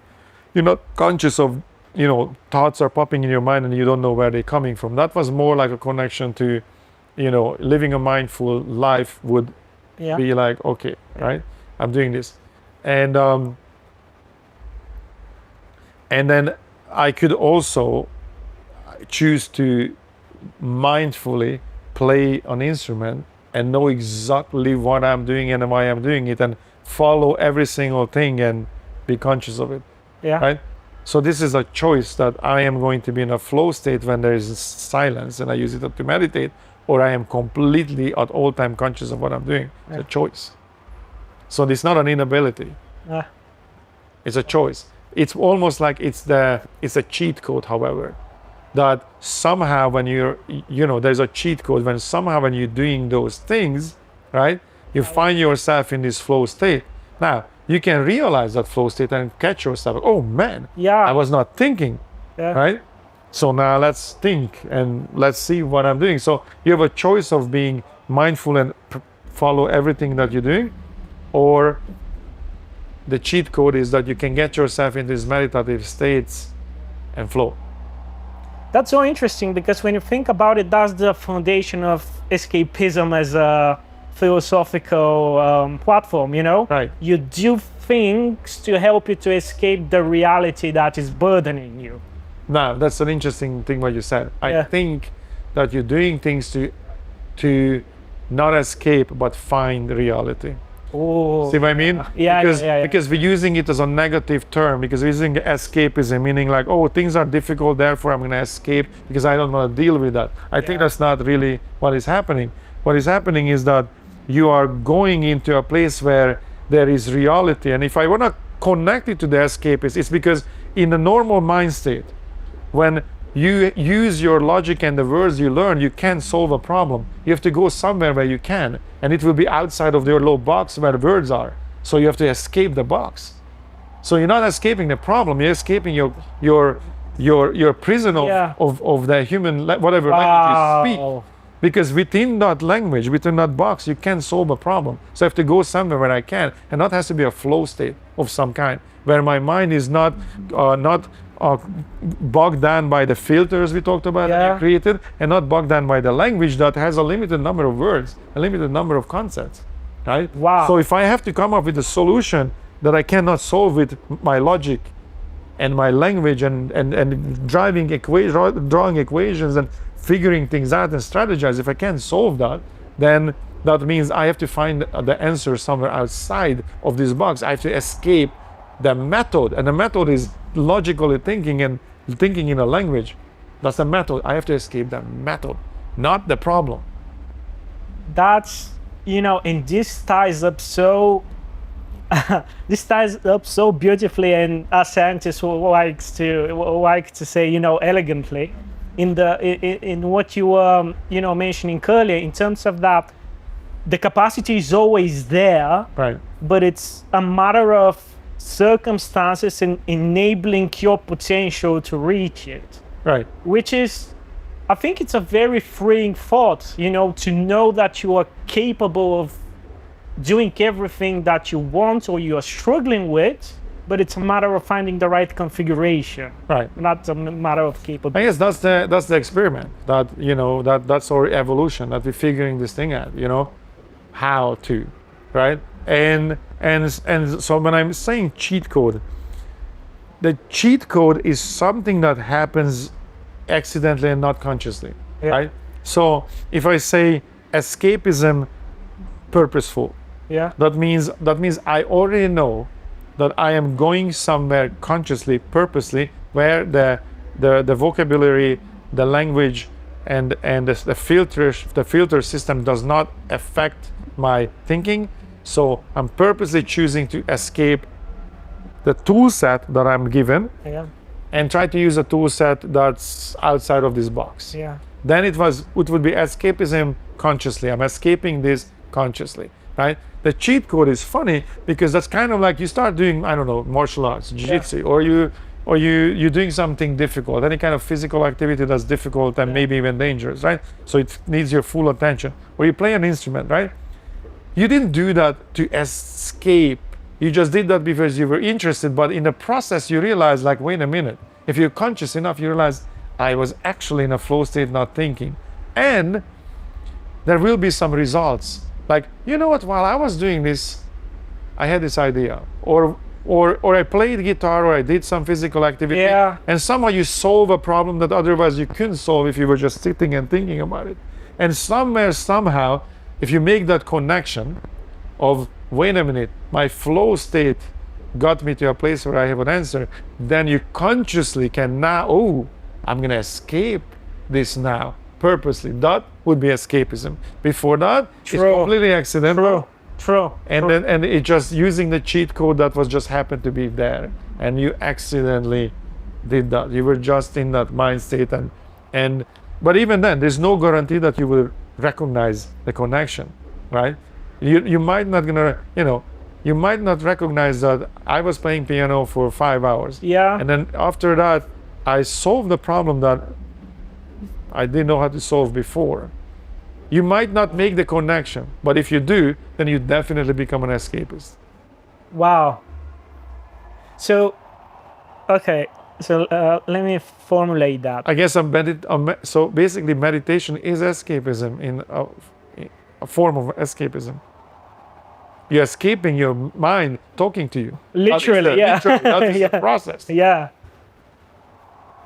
But so, do you think the burden that the human mind experiences in certain circumstances, everything that we're talking about now, is caused by these sort of filters that we've been talking about, in terms of that, if you're in certain circumstances, your mind is more inclined to associate, certain things or objects or whatever you are, and associate them with negative thoughts or whatever thoughts that would navigate you to unproductive impact. Yes. So you were born with unlimited potential, wide open, right?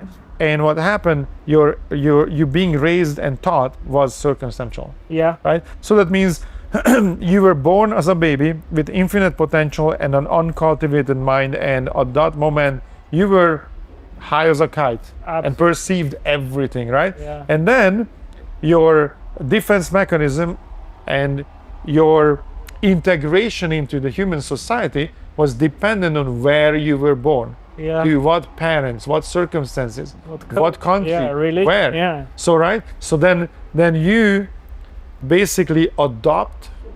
The human mind will start developing filters and methods to adapt to the circumstances that you were born in. In the moment we were born, I think we all were born with the same infinite, uncultivated potential. As part of this. Right. So at that moment you can be anything. But then you are born in a war-torn country. Yeah. A whole different scenario. Yeah. You were born in a rainforest. Whole different scenario, right? And so you develop a method and this filter system, right? In a rainforest, you will notice them poisonous snakes because that's important to you, right? Yeah. In different societies, other things are gonna be different to you. So this uncultivated pure mind, all of a sudden start developing mechanisms to fit in and deal with the circumstance this particular baby was born into. True. Now, can you go back to that? What is transcendental meditation? It really is. Transcendental meditation and certain processes is that you start meditating on very specific things. You start to take inventory of all the things that you've been taught. So I'm trying to go back to that uncultivated mind I was born with, to the pure form, so I can decide who I want to be. Yeah. Because everything I am was formed by the circumstances and my need to adapt to those circumstances. So I became this person, right? But I had a potential to be anything, but the circumstances broke me down into this form, right? So if I consciously meditate on this and I start finding things that shape me, right? And then I can, with a human grown-up mind, I can say, okay, yeah, my grandmother said that don't cross your eyes because it's going to stay that way. Is this true? Yeah. Is it? If it's not, throw it out. Your grandmother also said that don't do this, don't do that because. Is that true? No, throw it out. You go back, I'll give you an example. When I was a little kid, it started this. I used to tune my guitar. Yeah. And every time I tuned my guitar, I was always kind of worrying about the string snapping, snapping and hit me in the face. Yeah. I had this fear. Yeah. So I always tuned my guitars like that. Yeah. I did that for years. And then one of these meditation sessions, when I was digging down and, I found why I did that. And I realized that when I was a little kid, there was a commercial in Hungarian television, which was a life insurance commercial. And it was a metaphor. But as a kid, as a 5-6 years old kid, I didn't understand the metaphor. I'm just watching this commercial and I see a little girl playing a violin, right? And all of a sudden you hear, pow, string just pops. Yeah. And the metaphor was that anything can happen in life. And the commercial came out, life insurance. You never know when the string of life would breaks. Snap, yeah. So you need life insurance. You never know what happens, so have life insurance. A 6 years old, like, wait a minute. The little girl's string popped and now she needs life insurance. Maybe it hit her eye. Mm-hmm. And in a meditation, I found this. Like, that's why I was scared of tuning my guitar. I'm like, oh, this is not a real information. It was an assumption that a little kid didn't understand. So throw it out. And I'm no longer afraid of that, right? I no longer have that thing. And so I give you a very specific example. Yeah. But you go down in your path and you start to find hundreds and hundreds and thousands of these little elements that you were taught and then programmed to. And programmed and not true. So it's transcendental meditation really is going back and learn the code, your own code, the program you were programmed in, and start to look at the lines. I don't like that line. Delete. Yeah, that's not true. Delete. Yeah, it is true. We keep that. Can you really do that? Yeah. Like I just gave you an example. Yeah, true. Yeah, true. I gave an actual practical, real example that this happened to me. Amongst other hundreds of things that I behave this way because. Yeah. And then is this based on reality or not? Yeah. Yeah. So and you start rewriting your own code, how you were programmed. Yeah. I'm asking because from the perspective of psychology, obviously there are many disciplines in terms of constellations and how the way that your mind thinks is the way that it can encapsulate the problems of your generation, of your parents, of whoever. So I've been definitely very interested to know whether this is something that you can reverse. So it's very interesting that you mentioned. Yeah, that's exactly what it is. Yeah, because everything that you were taught, you're taught by your teacher, your circumstances, and your parents. Yeah. Right. And you have to go back to that trauma. What is trauma? Yeah. Trauma is that you perceived something that happened to you and you stored it in a negative way. Now, even physically speaking, when you store a memory, you didn't store it like a digital tape and you replay it. Yeah. No. It was stored in a chemical way. Yeah. In an electromagnetic and chemical way it was stored. So what happens? When you bring up a memory, your mind have to recreate those circumstances. The same chemical formulas, the same electromagnetic formulas to have that memory. That's how it's stored. So when you bring up a memory, the reason it's a trauma, because you recreate that. So if it's a memory of you being scared, you feel it again. Chemicals, you're gonna feel it again, right? Yeah. So this is why, how that works, you can bring in these memories and you know that it's happening, but now you're conscious of it. Yeah. And then you look at it and say, why am I scared of this? Or why is it a trauma? Why did it hit me this way? Let's spin this around. Is there another angle here that's better? Wow. And then you restore it a different way. Yeah. And so next time you bring it up, you can't even bring it up in an original trauma form because that's gone. That chemical composition is gone. You rewrote the memory. Yeah. So you can consciously do this, right? This is also why, we tell stories. And by 10 years you're telling a story, it's a little bit changing. Yeah. And 10 years later, you're not even sure, was that 5 guys that jumped you in a parking lot or just 3? Yeah. But if you kept saying 4, and then it became 5, and then it became 6, Yeah. but 10 years later, you actually don't know.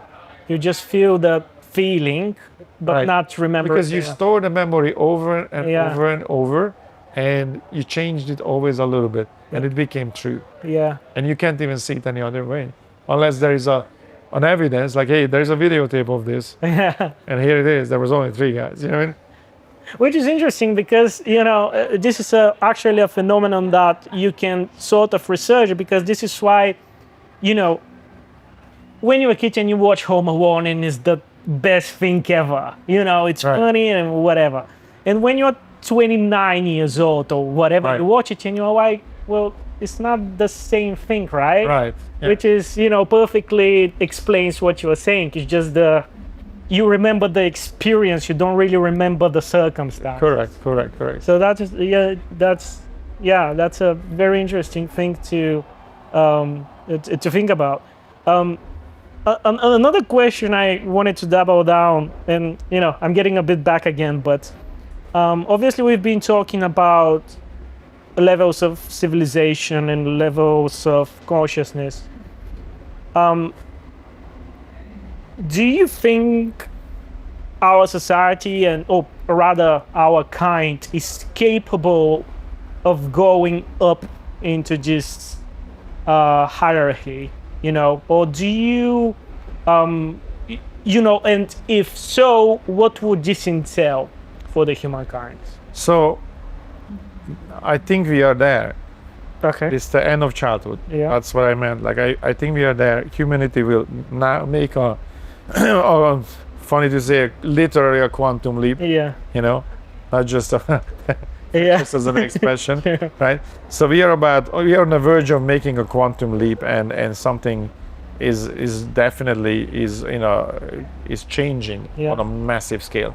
Yeah. I think you're gonna see an acceleration on various ways. Yeah. If you're gonna be alive for 10 more years, then you will probably be alive for another 150, 200, or Yeah. maybe more. Uh, Medical science is there now. Yeah. They figured out a lot of these things. They can gene edit. They can figure out the telomeres, like and how and why you age, Yeah. and they can reverse aging, grow organs, replace organs, clone things. So that's there. yeah. That is rapidly developing. Add AI to that, when AI can help develop that, it's going to accelerate crazily. So AI already catching medical, diagnosis when it's wrong, and tell you the real diagnosis for just on data set. Like one doctor, how much experience one doctor has. Yeah. Okay, imagine the AI have the access to all the patients Wow. and all, you know what I mean? Yeah. And they instantly tell you what's wrong, and you can look at images and recognize images, and when images recognize tumors that just yet to form. Yeah. Right? So I think that's one thing. So humanity will have more time. Individuals will have more time to develop because they will be alive for maybe hundreds. We won't be burdened by doing everyday Right. stuff. Now, if I told you that you get 300-400 years to live, out of a sudden you wanted to be a pilot and other things, now you have time to do all those things. Now you're not planning to like a little short 70 years trip. Yeah. Now it's a whole different way you look at your, also life will be more precious because it's like, oh my God, don't die. Yeah. Because I can be around for a long time, Yeah. right? Now all of a sudden the future is become important. Now it matters to you that the planet is not going to shit because you'll be here, Yeah. right? See how it's gonna change your Yeah. consciousness. Yeah. All of it Yeah, is yeah. immediately changing that. Then, that if we are becoming space, I think Elon Musk is on the right path. Yeah. That people don't realize like how important actually what he's saying and what he's doing Yeah. is that yes, we have to become a spacefaring, species Yeah. and multiplanetary and all that. And then a couple of things happen there too. If we start spreading out in the universe, and because AI helps us build things that we couldn't before, right? So I expect a technological jump, Yeah. a massive one, right? And all of a sudden we start colonizing, okay, then overpopulate and, growing food, running, figuring out how AI can help. You can access water on various planets. Now all of a sudden we start colonizing the solar system first, right? Sure. All of a sudden spreading out. All of a sudden this overpopulation is no longer a thing. right? Oh, yeah. So that's another thing that's going away. Also, what you care about, right? Imagine how many of us are differently aligned, meaning, some of us are nomads, some of them are farmers. Yeah. The nomads, like, if I told you, like, hey, alien spaceship lands right now, it's say, get in, Yeah. but you can't come back. Yeah. Some of us will go fucking hell. Yeah. We're going, Yeah. right? Yeah. And some of us, well, I have to tell my, whoever. Whatever. No time. Get in. Would you go? See what I mean? Yeah. A lot of people would, right? It's So what I mean is, like, imagine that a great portion of society start to look at it like, I don't care about goods and money, and I want to travel the universe. Wow. Yeah. See what I mean? Also, resources. Out of sudden, we just tow asteroids that have, the Gold materials and that whatever, we need. yeah. We need cobalt. There is a fucking asteroid that's made of cobalt. Yeah. Right? So, all these these things are changing now in our lifetime. And this is getting accelerated. And with that, when we're talking about, let's say, the late 90s, right? Yeah. You had no idea that in 2005 an iPhone will come out, and then from then on we're going to be on a fast track to have a computer in your pocket that has access to the full knowledge, the entire knowledge of human society. Yeah. Right? Yeah. Humanity. And so you didn't know how it's going to change society, right? Yeah. Even, how we operate, like, dating and how you meet people, even that. Yeah. Right? If in 2000 you said, I met a girl on the internet, people, dude, you're gonna get murdered. Yeah. Right? Yeah. Now, if you don't meet somebody online, it's weird. Like, what do you mean? You met her in a bar? What? Yeah. What? True. See what I mean? Yeah. So the norms that were thousands of years old are out the window. So now, with this technological advancement, man, society, what's important, what's not important, the development, how you see the world, everything will be upside down. It's just, let's hope that these idiots don't get into World War III. Absolutely. But, but as I said, there's a possibility that we are looking at a lifespan of hundreds of years, and there's a possibility that what was important is completely out the window. And most likely that is that. If I was a futurist, if I had to bet, this is how it's going to go down. It's also important that what is Musk is trying to do versus the other companies who are trying to own AI. Yeah. If you own AI, it will enslave. Yeah. If it's open, it will be the nanny of society. Yeah. That's what you want. Yeah. You want AI to be the nanny. Mm-hmm. I mean, man, and the rules of robotics. I mean, like Asimov was talking about that, like what, 1948? 40, yeah. 48, when did he write iRobot? 48, 46, 48, something there. Before 50, yeah. Yeah, for sure. Yeah. So it's 1940. Yeah. I don't want to be completely, Yeah. but I think it's 48. Yeah. So in that time, the rules of robotics were already established, and it's pretty much stand up to this day. It's which is very interesting, yeah. Right? Which is very interesting. So, so I think those are the things that now we have to attack and really develop. And so AI will become a nanny. And so out of a sudden, even then there are question marks, because, it would be much easier for artificial intelligence to travel. Yeah.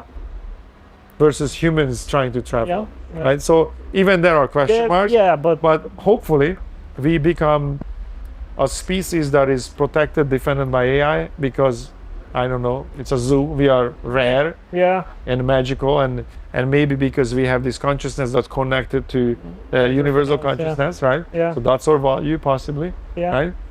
And then this digital artificial intelligence will take care of us and make things possible, and we spread out, we become a type 1 civilization, and start and probably you make actual alien contacts, and and become out of sudden, imagine if you start figuring things out, like, oh, wait a minute, through wormholes this entire universe is accessible. Imagine that.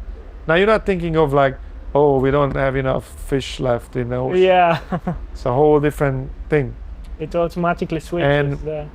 And all those things, the same way how computer technology developed, that there is a phone in your pocket in such a short period of time.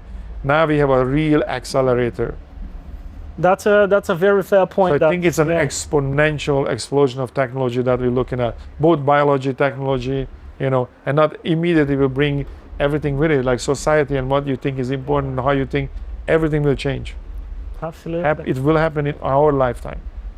This is happening now. I'll be so fascinated to, explore that. I'm literally, People like, I used to say that, like, I want to be an astronaut, and I will be in this lifetime. Yeah. And I didn't break it down because, there is some, Yeah. I'll wait for that.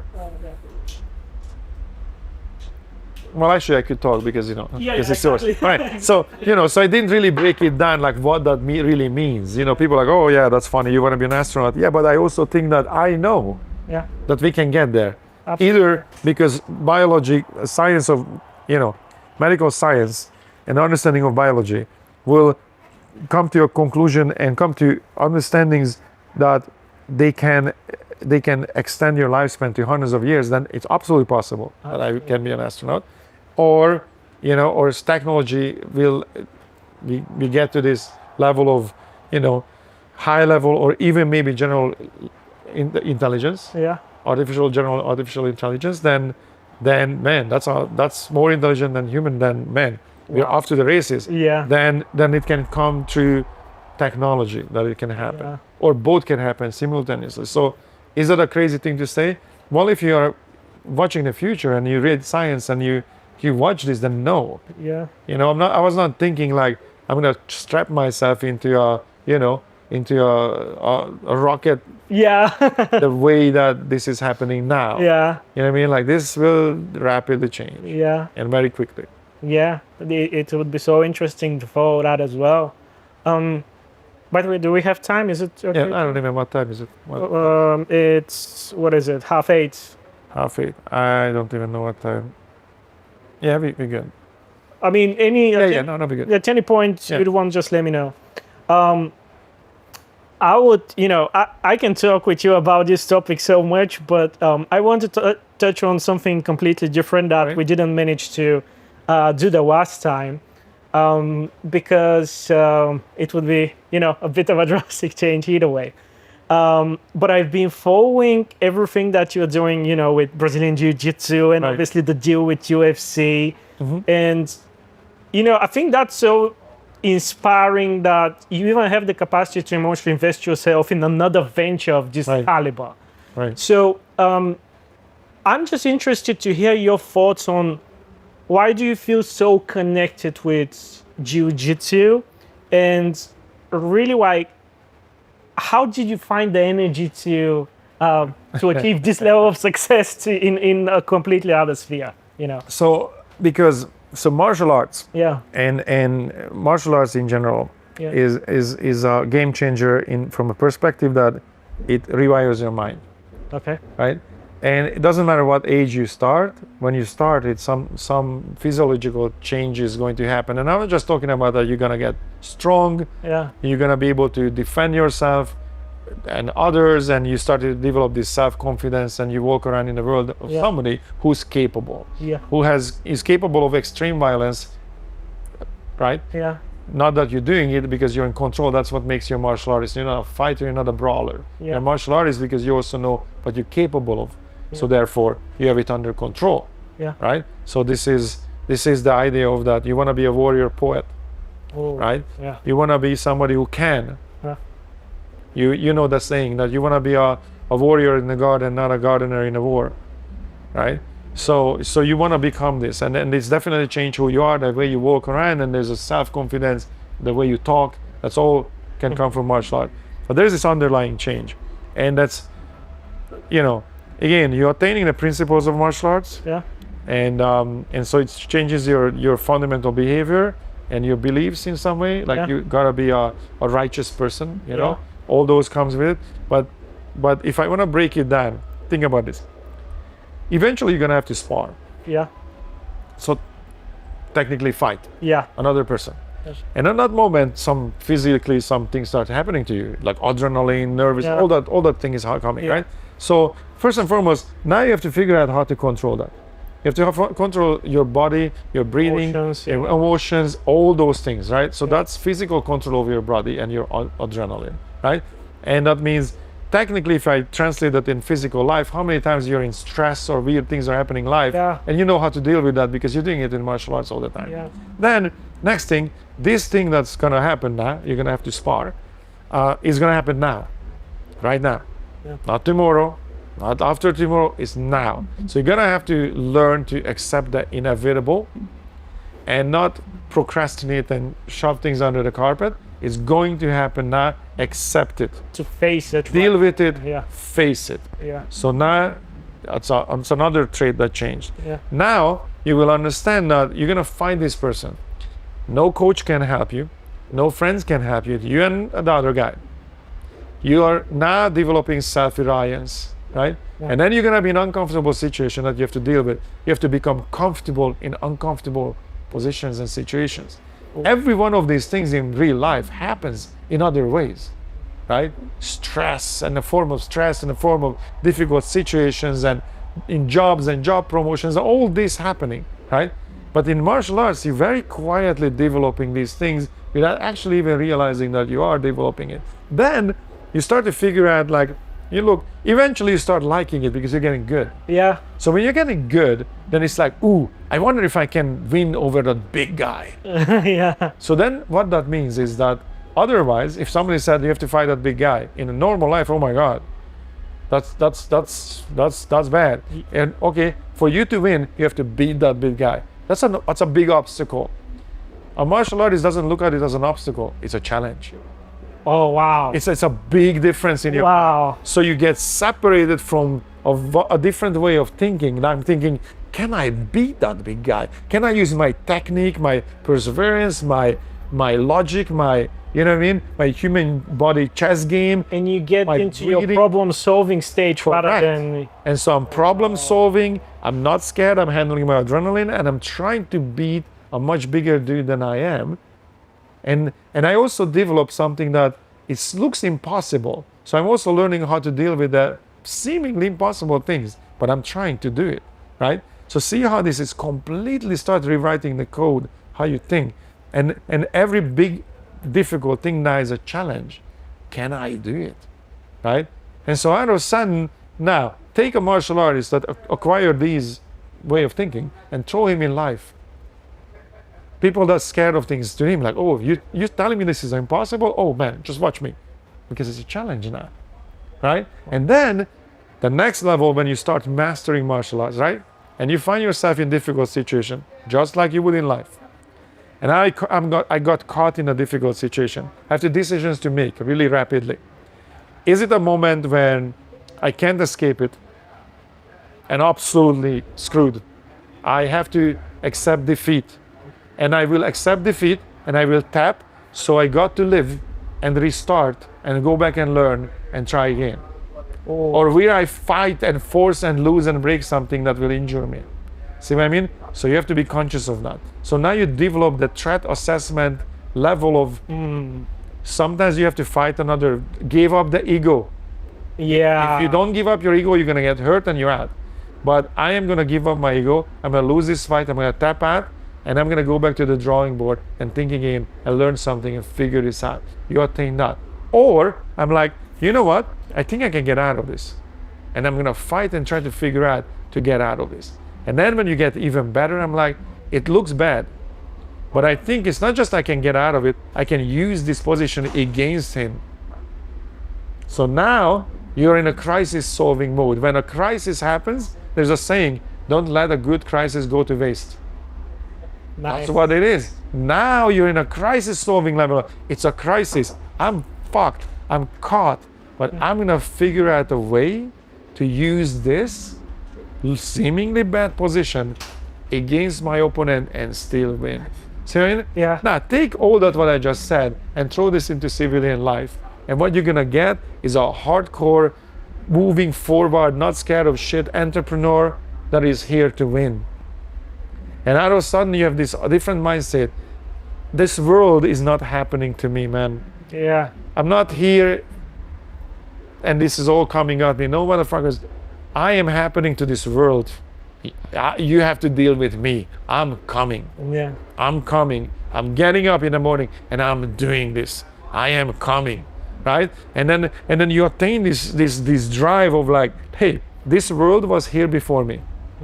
So that means when I was born, I happened to this world. And instead of being a victim, oh my God, all this thing happening. No. I was born into this world and I'm happening to this world. And I will impose. I am here now and you're going to have to deal with it, because everything I will do, I alter this world I was born into. So it comes with, I am here, you're going to have to deal with this. But I'm also responsible, because whatever I do now, I'm affecting this physical existence that we perceive. I am, I am affecting history. I'm affecting the world. I'm affecting other people. I'm responsible for the effects, right? But only people can accept that they're responsible who know that they are happening to this world. The victims never accept the responsibility. Absolutely. Because they go, oh, why this is happening to me? Well, I hit back because he hit me. You're always going to be a victim. So this is why martial art is important. Because beside the physical obvious abilities, it rewrote the code. You're a different person. I 100% believe I am successful in music and everything else in life because I was a martial artist and I taught like this since I was a little kid. Wow. Like, no, man, I'm coming. I am coming. You're gonna have to deal with me. I'm not a victim. Hey. You know, I'm not a victim. Nothing is happening to me, and I know that I'm responsible for my life and everything I do. I am 100% responsible. And it's in the control of your hands. Right. And then, but that has another side. You are responsible for your reaction, and I can't care less about that. That's your responsibility. How you're gonna react on what you do. I'm not responsible for yours. Responsible for mine. Fully. But it's my life. I'm the main character in my movie. You know what I mean? And I am here to achieve. I am here to do the things I want to do. Wow. Right? I am happening to this world, not the other way around. And whatever comes, right? I accepted responsibility that whatever comes at me. Well, first and foremost, I was there. Where it came to me. So how did I get there? I put myself there. So once I was born, wherever I am, since I'm capable, I went there. I got myself there. So if I'm in the wrong place in the wrong time, even then, I was there by my own will. I went there.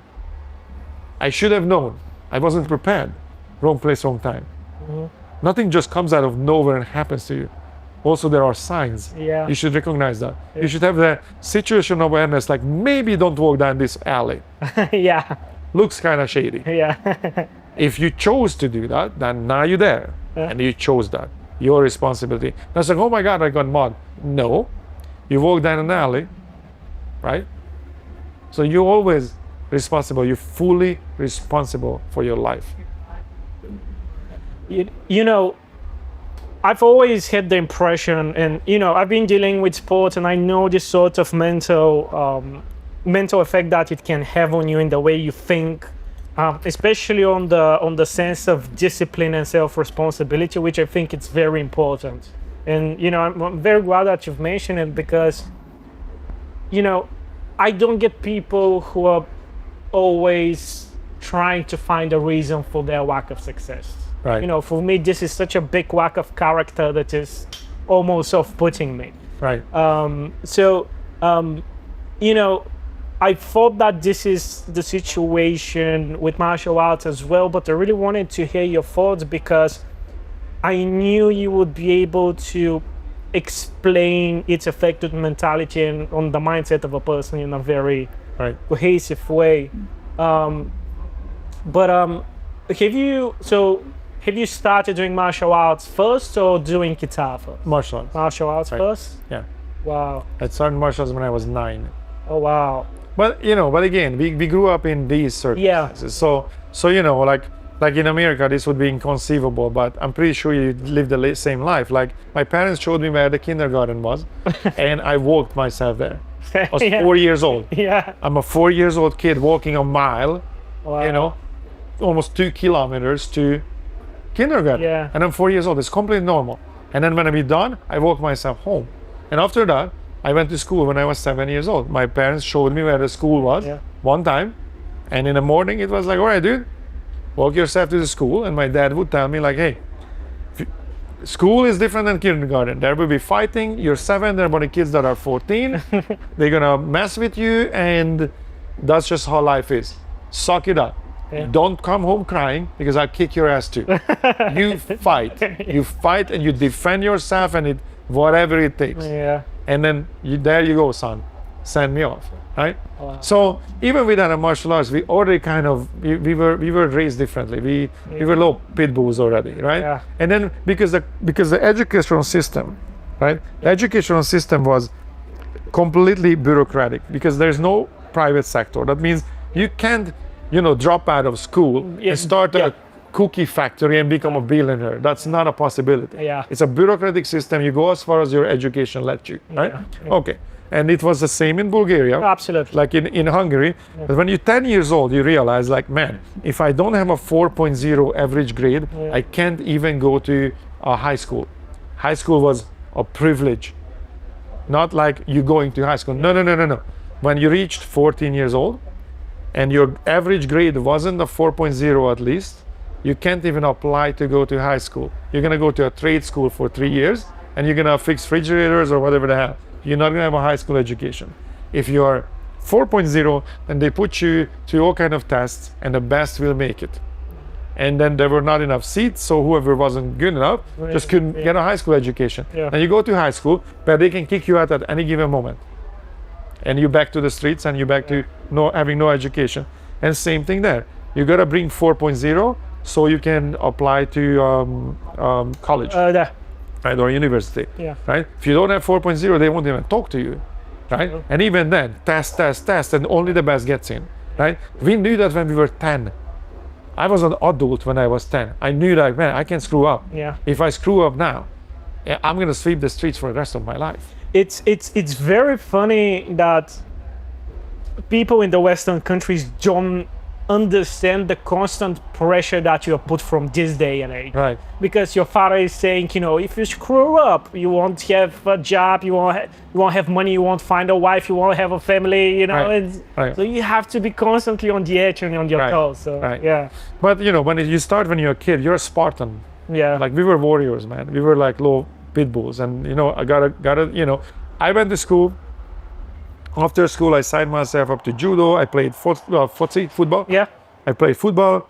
I went to scientific circles. I was working in an observatorium. Yeah. I was surrounded by scientists all the time. Wow. Like astrophysicians, that's particle science. That was my jam. I was like on 8, 9 years old. Wow. And I was every Monday going to the observatorium.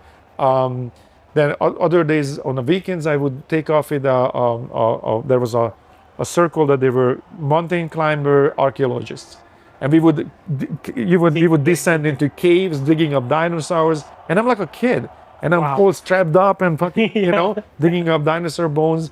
I was very interested in the tectonic systems, and how the earth was formed, and geology, geophysics, and how this works, astrophysics and particle science. Wow.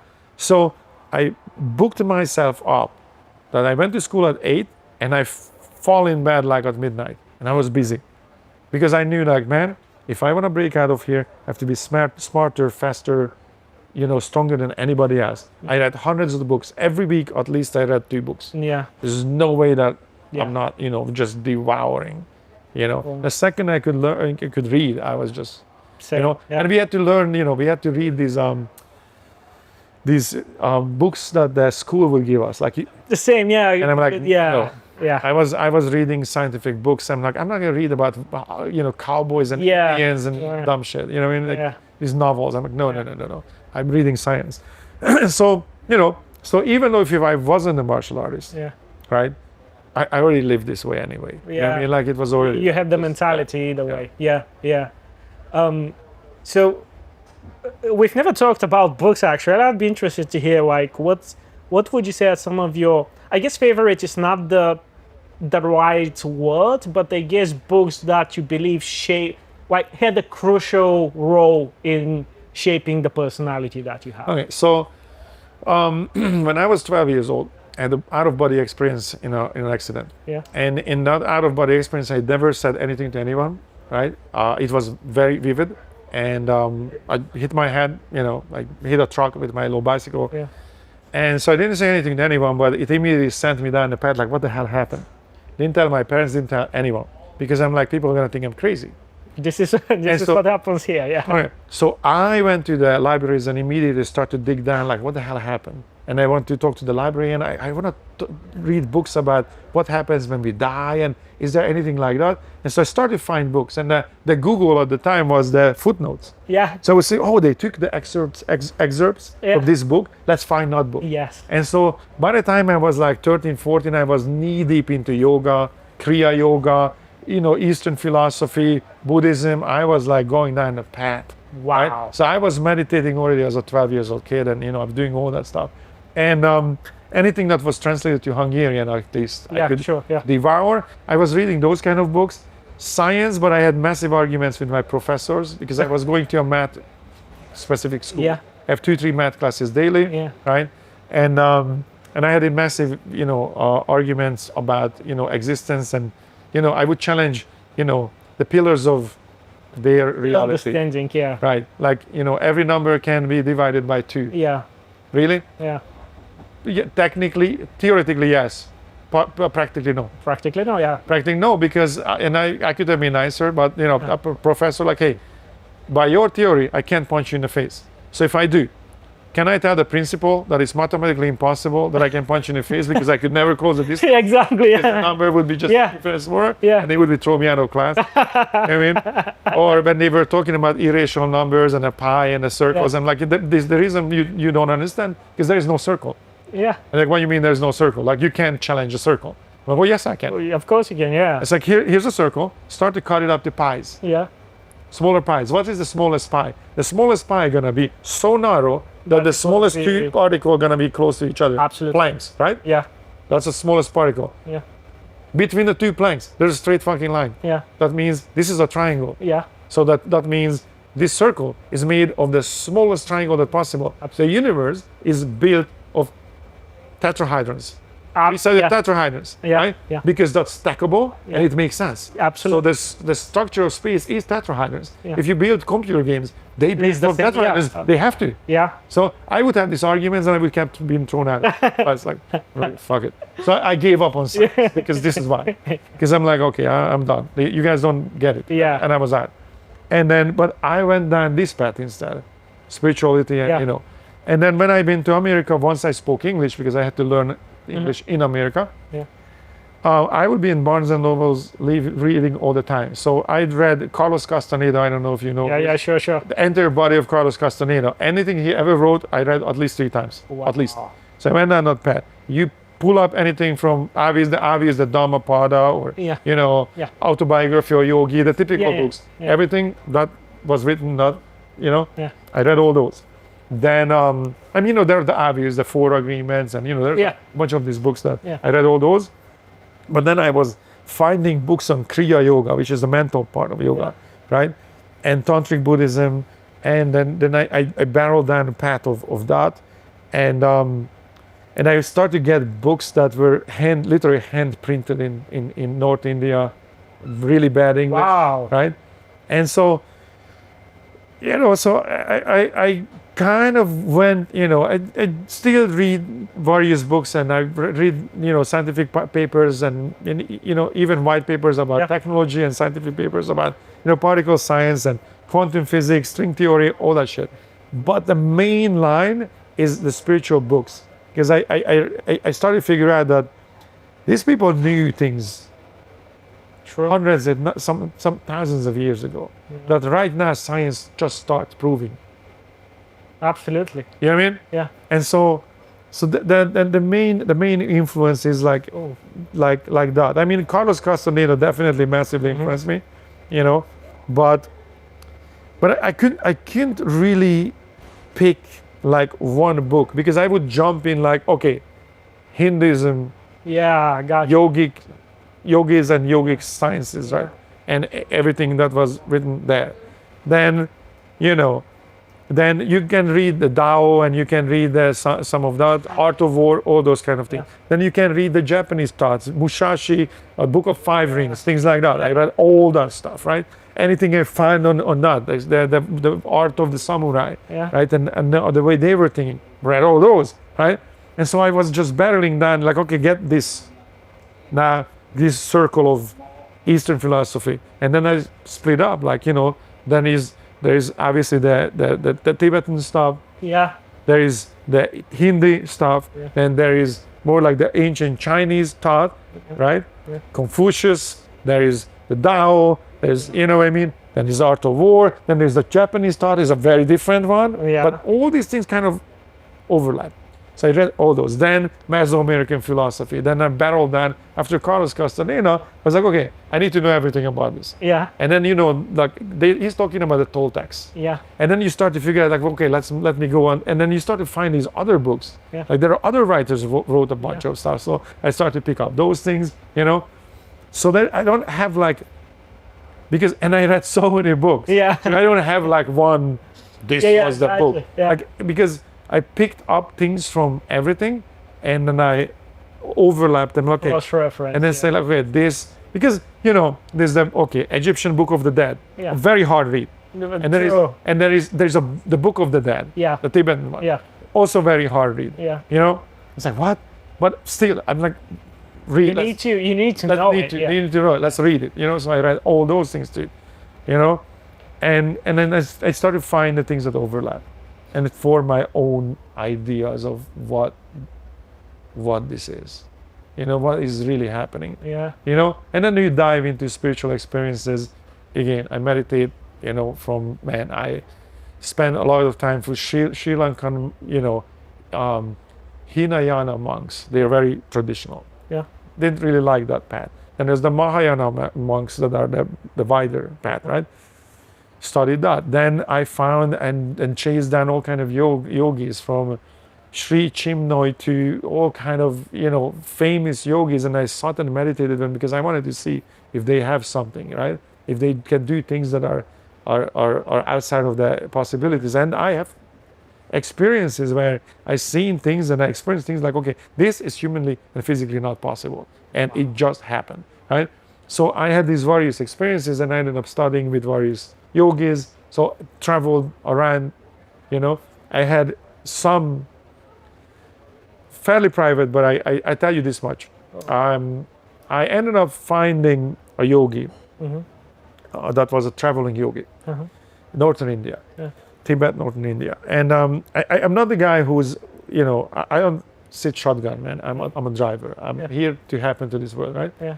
And so I never thought like, oh, I'm gonna go to India and sit at the foot of a yogi in an ashram, and that's just not my path, right? Yeah. And I was closer to the whole idea of tantric Buddhism, when everything can be a meditation, and it's more about mindfulness than traditional Hinayana Buddhism, or So I went to the Jetson Milarepa tantric Buddhism path as well, and so I was looking, and I find this yogi, or he find me. That's a question mark. Oh yeah. Where I ended up sitting in a study with him, and the things that he was saying me were resonating. And there's a saying like, you find your guru. Yeah. And but the fact that he didn't want to be my guru, he didn't want to be perceived that, and he was like, I don't want you to come to India, sit at my feet. You can if you want. I have the ashrams, and you can grow tomatoes and whatever the hell you want. But I am traveling the world and just giving knowledge. I don't require students to follow me and all that. I'm like, okay, I like this. I'm not a follower. And then there were certain things that he was technologically advanced, right? So it's not a guy who doesn't know how to send email, gotcha. whatever. At the time, we didn't have emails yet because it was a long time ago. But he was also not, technologically advanced. And so I'm like, okay. So my Western arrogance of, well, what do you know of coming off the hills, also was mitigated by that he's a scientist also, and and I'm like, okay. And this is interesting. So I studied for a few days in New York with him, right? And then it disappears. At the time, this is 90s, no cell phones, no emails yet, nothing. About a year later, I'm walking in New York City, and he steps in front of me, and I remember I was walking on 57th Street, he steps in front of me and goes, "You're late." And I'm like, what? And I was searching in my mind, like in a Rolodex, like, did I miss something? Like, what do you mean late? Like, did I promise something? And I'm here walking, I'm going somewhere. I'm not like I came here. Yeah. Like, what the? And he's like, okay, come. And I'm super confused. And I'm walking to a hotel lobby with him, and there are a bunch of students of his already. So, and everybody's like, all like, woo! Like, okay, all right, we're going to the conference room for the lecture. And I'm like, what is going on? What? So I go into the room, and we have a lecture, and he stayed in New York for a couple of days. So next day I went again, the next day I went again. Cool. And I was so confused about this. Like, I'm like, what the hell, man? Then, about 6 months later, same thing happens on a different street. This is the moment when you're like, okay, this is a simulation. This is not real life. There's no freaking way. It happened again. Like, I'm walking in a street and he goes, you're late again. I'm like, bro. What? What? Come on. And I'm like, and again, this is a person who studied all this, right? So I'm really well read, and I barreled down, and I've seen yogis that did things that I can't explain. And I still was like, what the hell is going on? Same thing, lecture, whatever. And I was heavy meditating, transcendental meditation, various yogic techniques, some deep, knee deep. And then he goes, okay, we can initiate you into the path. And the initiation is, imagine this. It's like when you're a kid, you know that there's Santa Claus. Yeah. And once you realize that there isn't, you can't go back and enjoy Christmas the same way. Yeah. You can't pretend. Yeah. It's kind of like that. If you walk through this bridge, you can say no and stay in a human realm. And you will be happy and sad and live a human existence. Is beautiful. Sometimes painful, sometimes happy. It's beautiful. Once you walk through this path, you understand reality. You will know. Once you know, you cannot unknow. Once we lift the veil of Maya, you will know what this is. You can't go back. And the only thing you have in life that you will recognize the other ones who crossed. Because it's kind of like you pop your head out of the water. And when you look around, you only see those who also pop their head out. You recognize your kind. That will be your life. Do you want to walk through? I mean, like, sure. Let's go. So I go to the initiation process. It's private. You get certain techniques and what to do, and again, at this point, I'm doing it for way over a decade. So but I'm still like flabbergasted. Like, what? What? I'm walking on the street. And things like this would happen to me. I'm walking, a monk, yellow robe, traditional beads, all sees me from the other side of the street. They usually nod at me. I'm like, how do you know? Right? And then one day, one of them crosses the street and he's like, how you doing? I'm like, I'm good. It's like, you're looking good. And I'm like, I don't know you, but okay. Right? It's like, okay, It's like, and he used the word God, but it's like, yeah. It's like, do you understand now? Like, almost like as if a conversation was that never happened before continued. Like, and this was right after my initiation. It's like, do you finally, do you get it now? Do you understand? And I'm like, well, I think so. And he goes, you can't be on the fence. You believe or not. There is no kind of belief. Wow. It's either you believe and everything else is outside of that. There is that Western saying that there's belief and the fence belongs to the devil. Yeah. If you're sitting on the fence, it's already belongs to the devil. But he didn't say that, but that was the meaning. Like, do you understand now that you either believe and accept all of it or you just don't? Right? And he goes, and I thought like, oh, we're going to do a magic trick. And he goes, think of a number between 1 and 100. I'm like, okay. Write something. It's like, okay. No way. No, I'm not kidding. It's like, here, put it in your pocket. And we'll deal with that later. And then we get into a conversation of like, so you doing the techniques and this and that. And like, as if he knows me. Never seen this man before. Right? And he's in a yellow robe, the whole 9 yards, right? So we have like maybe a minute conversation. And then he's like, okay, just keep going. And remember, maybe is not believing. Maybe is not believing. Sometimes it's not good enough. You believe or you don't. And then I'm okay, it's like, okay. He smiles and walks away. So I'm confused. I'm walking. What? And all of a sudden, hey. I turn around and he goes, the pocket. I took out the paper and it's a number that I thought of, between 1 and 100. And he just smiles. What? And he's like, I'm in a Carlos Castaneda book right now, right? And I look at the number, I look at him, and he walks away. What? I'm like, are you kidding me? Now, a year or so later, I moved to Los Angeles. And I'm on Melrose Street, where there's this coffee house I always go to, Yeah. right? And I almost daily I go there. And so this was 2003-ish. Okay. I moved to Los Angeles in 2000. So the last time I saw him was 1999, right? 2000 I moved to Los Angeles. 2003, this is 3 years later. I'm getting my coffee, right? I'm getting my coffee and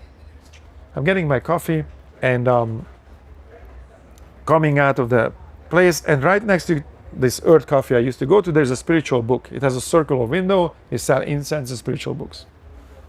And as I'm walking, somebody banging on the window. I look in, I shit you not, it's him. And he's What? like, I'm like, bro, I almost dropped my coffee. What? Like, what in earth? I walk into the bookstore and he goes, again, sit down, everybody's here already. And there were like 20 something people in a room. And I'm like, are you shitting me? And so I sit down and we took the lecture. Again, he spent 3 days, gave me a bunch of techniques, what to do. Gave me very specific things, work on this, work on that. And that was the last time I saw him. And there was an interesting thing. He goes to me, you really want to be famous? And I knew when he asked me this question, this was loaded. Yeah. I'm like, and I knew that I'm not gonna say like, I can't be shy. Yeah. Or because also I almost felt like this is connected to reality. Yeah. And so I was like, I can't lie. I can't say, I can't pretend that I'm humble. And I'm like, look, fame is a side effect of something I'm doing. And there's something I wanna do. And he looks at me, okay. Because I knew I can't say, oh no, I knew, but I didn't want to be like, oh yeah. Yeah, sure. That's also not the point. It's like I said, fame is the side effect of something important I do, and that important thing I want to do. And he goes, okay, and walked away. And after this, when my career took off, basically. Wow. Yeah. That's insane. Right. So I have experiences and I've seen shit that I cannot explain. Yeah. This being one of them. But I had many that I'm like, bro. Wow. There's, there's way more to this. I'm just, yeah. I definitely want to get, we're finishing, yeah. We have to get on stage. Yeah, let's finish. Let's finish.